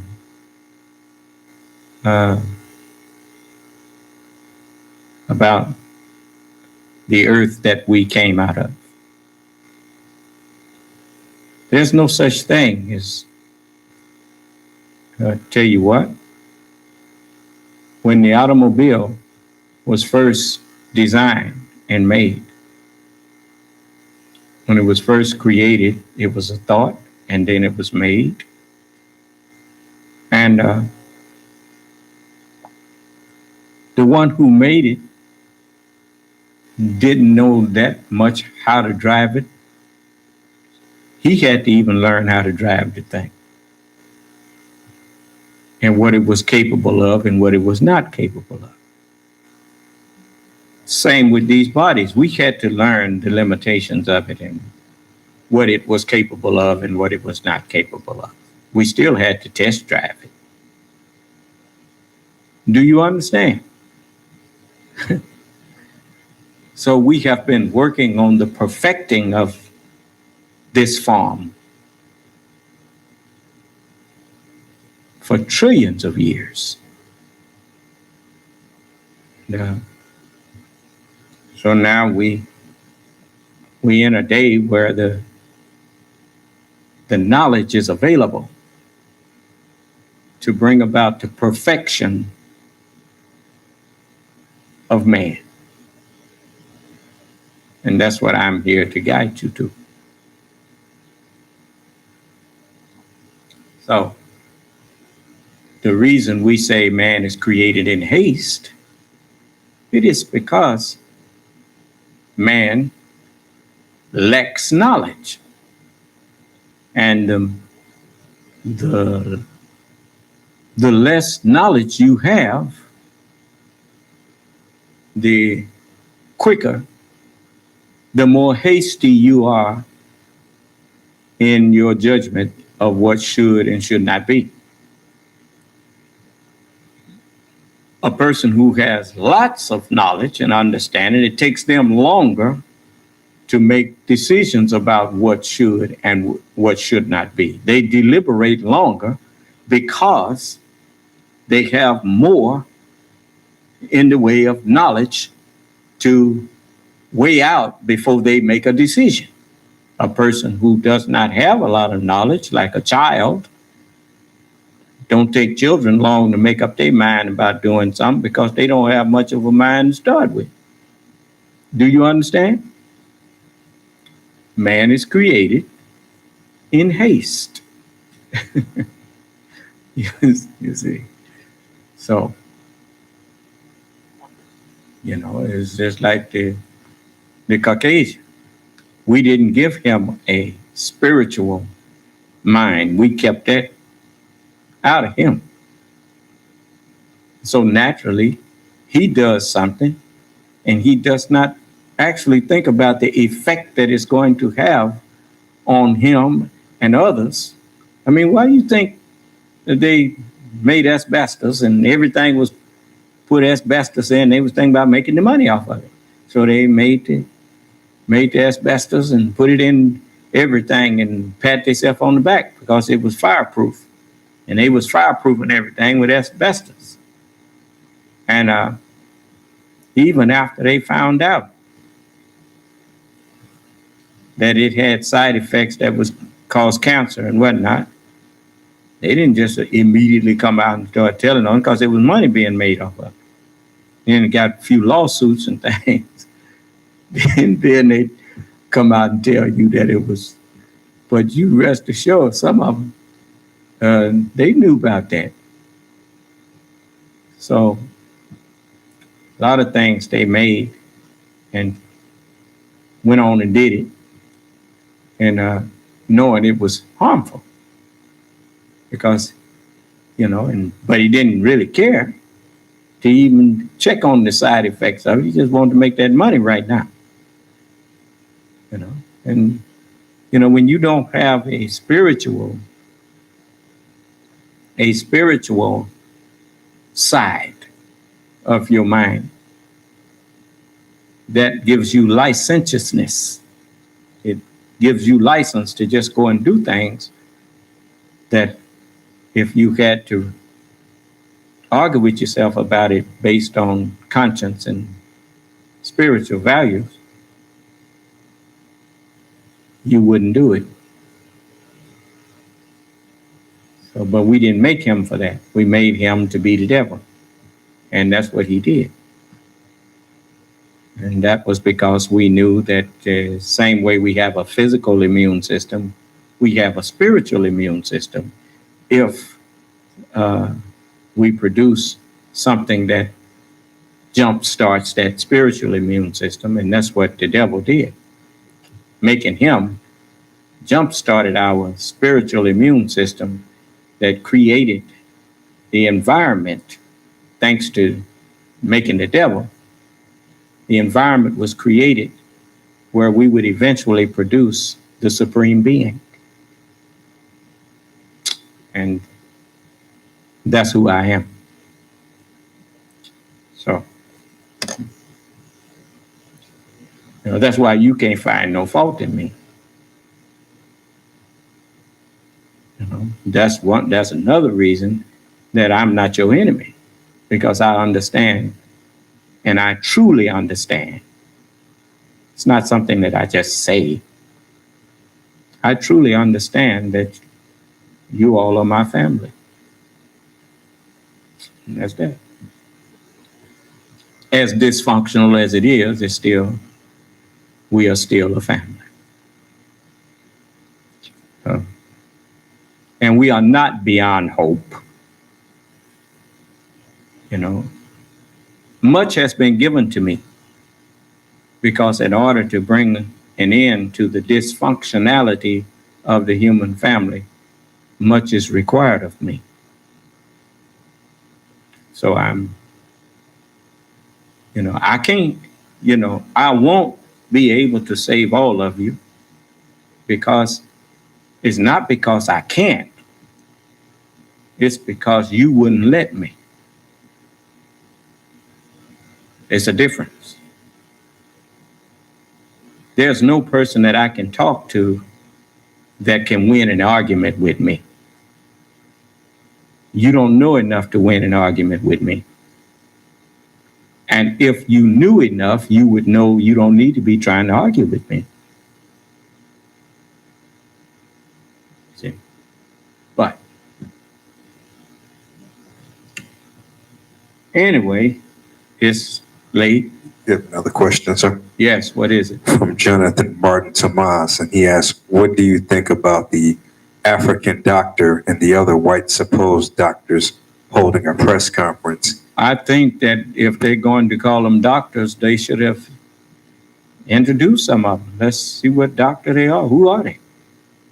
You can get a bunch of people and put a white lab coats on them, call them doctors all you want. But I know when I saw that same lady standing up talking about demons and stuff, well, that kind of that didn't work so well for me. Let me see here.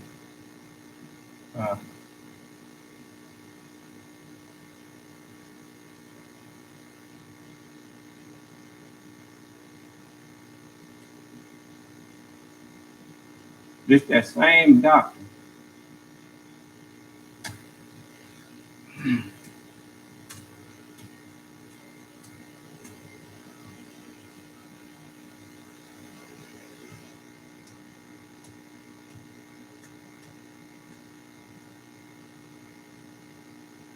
See, I'm gonna get her on. Let's see. Let's get both places here.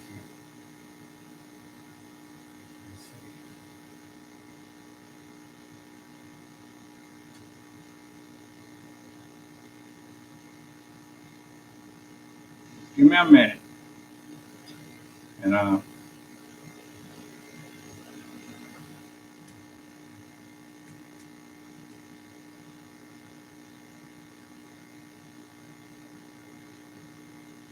right. Now I want to first get this.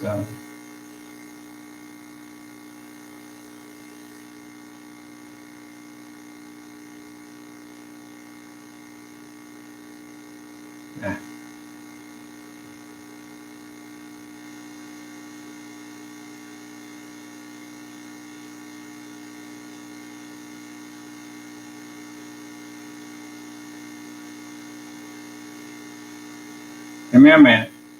I'm trying to make sure I'm not playing the same thing twice. Here. Now, let's see here.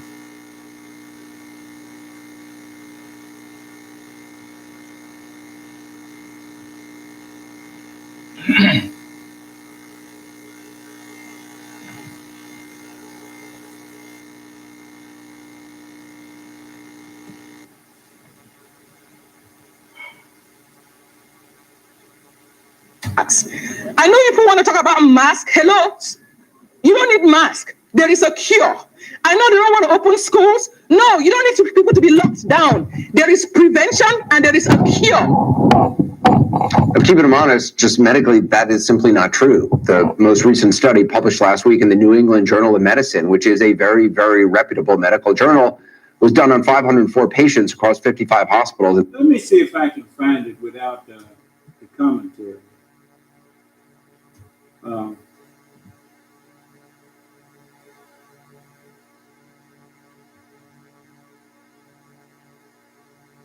Let's see. I think this is it here.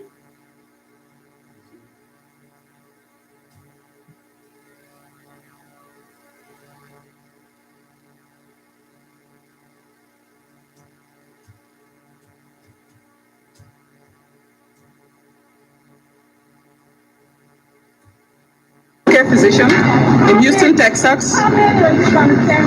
You know, I actually went to medical school in West Africa, Nigeria, where I took care of malaria patients, treated them with hydroxychloroquine and stuff like that. So I'm actually used to these medications.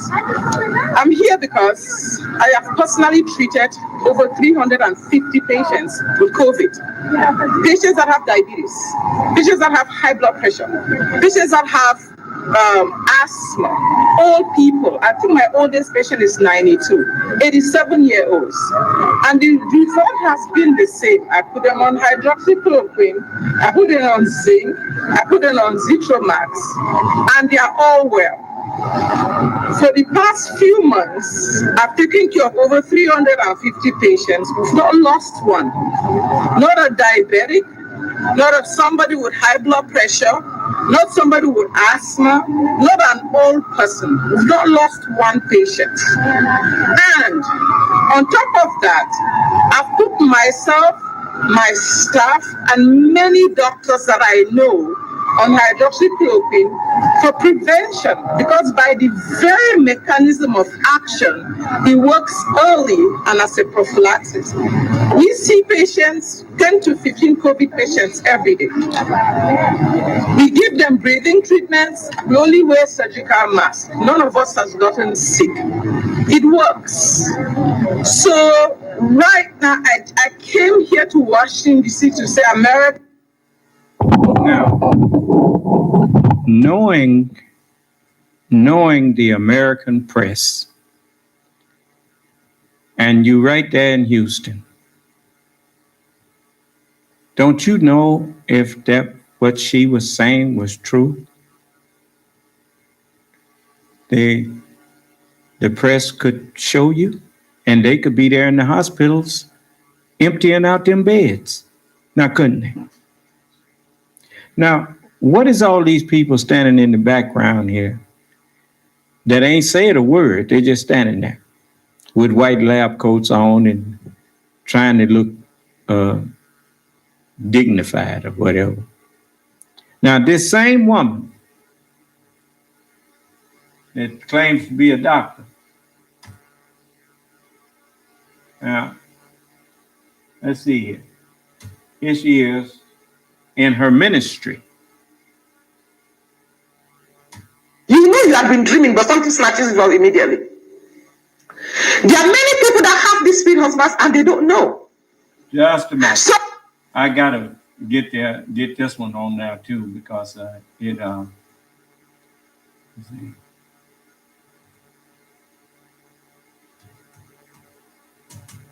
She talks so fast, you know, I have to slow it down here. So let's put her on the one where I can control the speed. Yeah.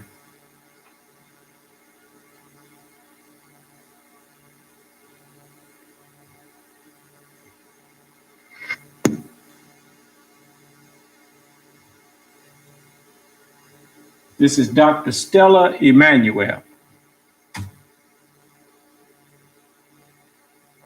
Astrosex. She's teaching on something else now. The hidden one are those that they come and sleep with you in the dream, but you don't realize it, you don't know. You have a spirit husband, but you don't know you have one.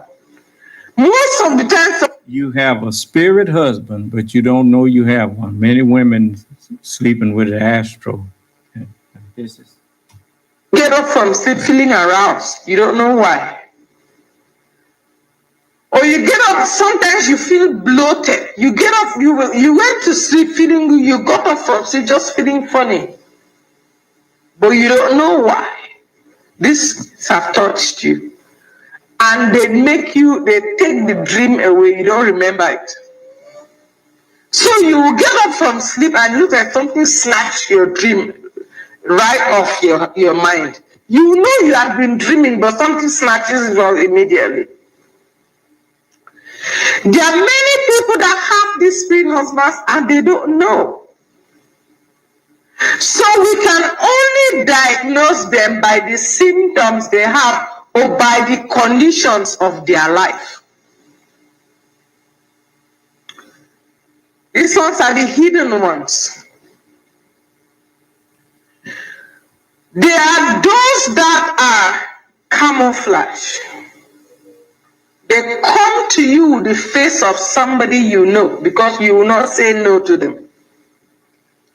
They bring the face of a husband, a wife, a loved one, a past boyfriend, somebody you've been fantasizing about, somebody you think is cute. If you start fantasizing about all these movie stars, the devil has a way of putting their face on a Nephilim screen and bring it to you.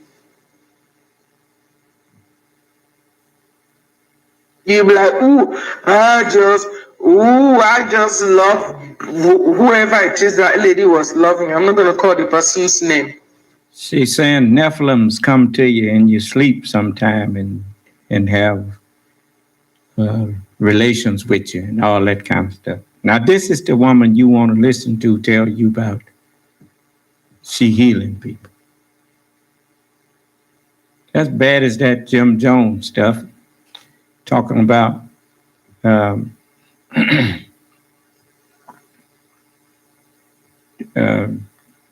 taking cancer out of people and all that kind of stuff. You know, an ignorant mind is a terrible thing.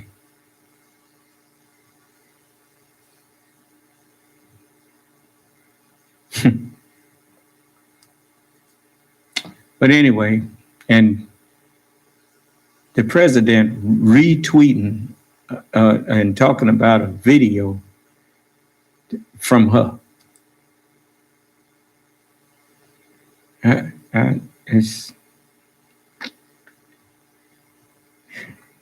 If we had not seen it, we wouldn't have believed it. But anyway, you suit yourself. I'm not here to try to force anything on anybody. I listen to scientists. I listen to doctors. I don't come in here with no snake oil. Nobody out here trying to sell snake oil. So if that's what you want to do, you knock yourself out. But I'm not going to help you sell it. But you have minds that are susceptible to it. That's the worst thing, as George Washington warned you. And you went to sleep on the watch. Now you got all these people in this country.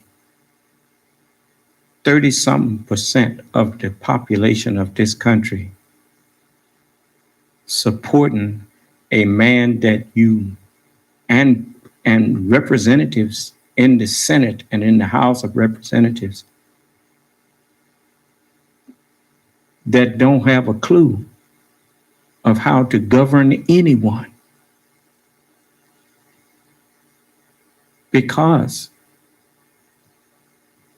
you dumbed your own children down. And now you paying the price. You can't even hold an intelligent conversation with you. The internet, for instance, one of the greatest tools that have ever been designed that in practicality has made the world one community of humanity.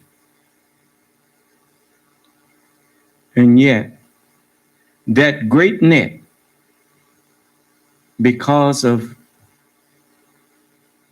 you not properly educating your children and putting the wisest minds in charge of your school system to keep your society in good mental health with truth. Now, your society is being destroyed by the tool that could have been used to elevate it. People spend so much time on the internet that they don't even know how to hold a verbal,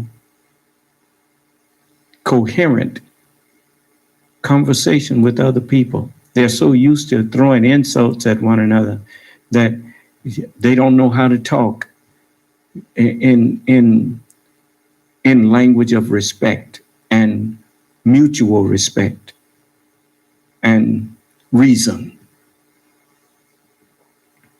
You can't even reason with them because most of them are so used to having a silent drop box that they can say or think whatever they want and express it by writing and just drop it out there, and the computer never says a word back to them. And if someone disagrees with them, they just cuss at them and move on.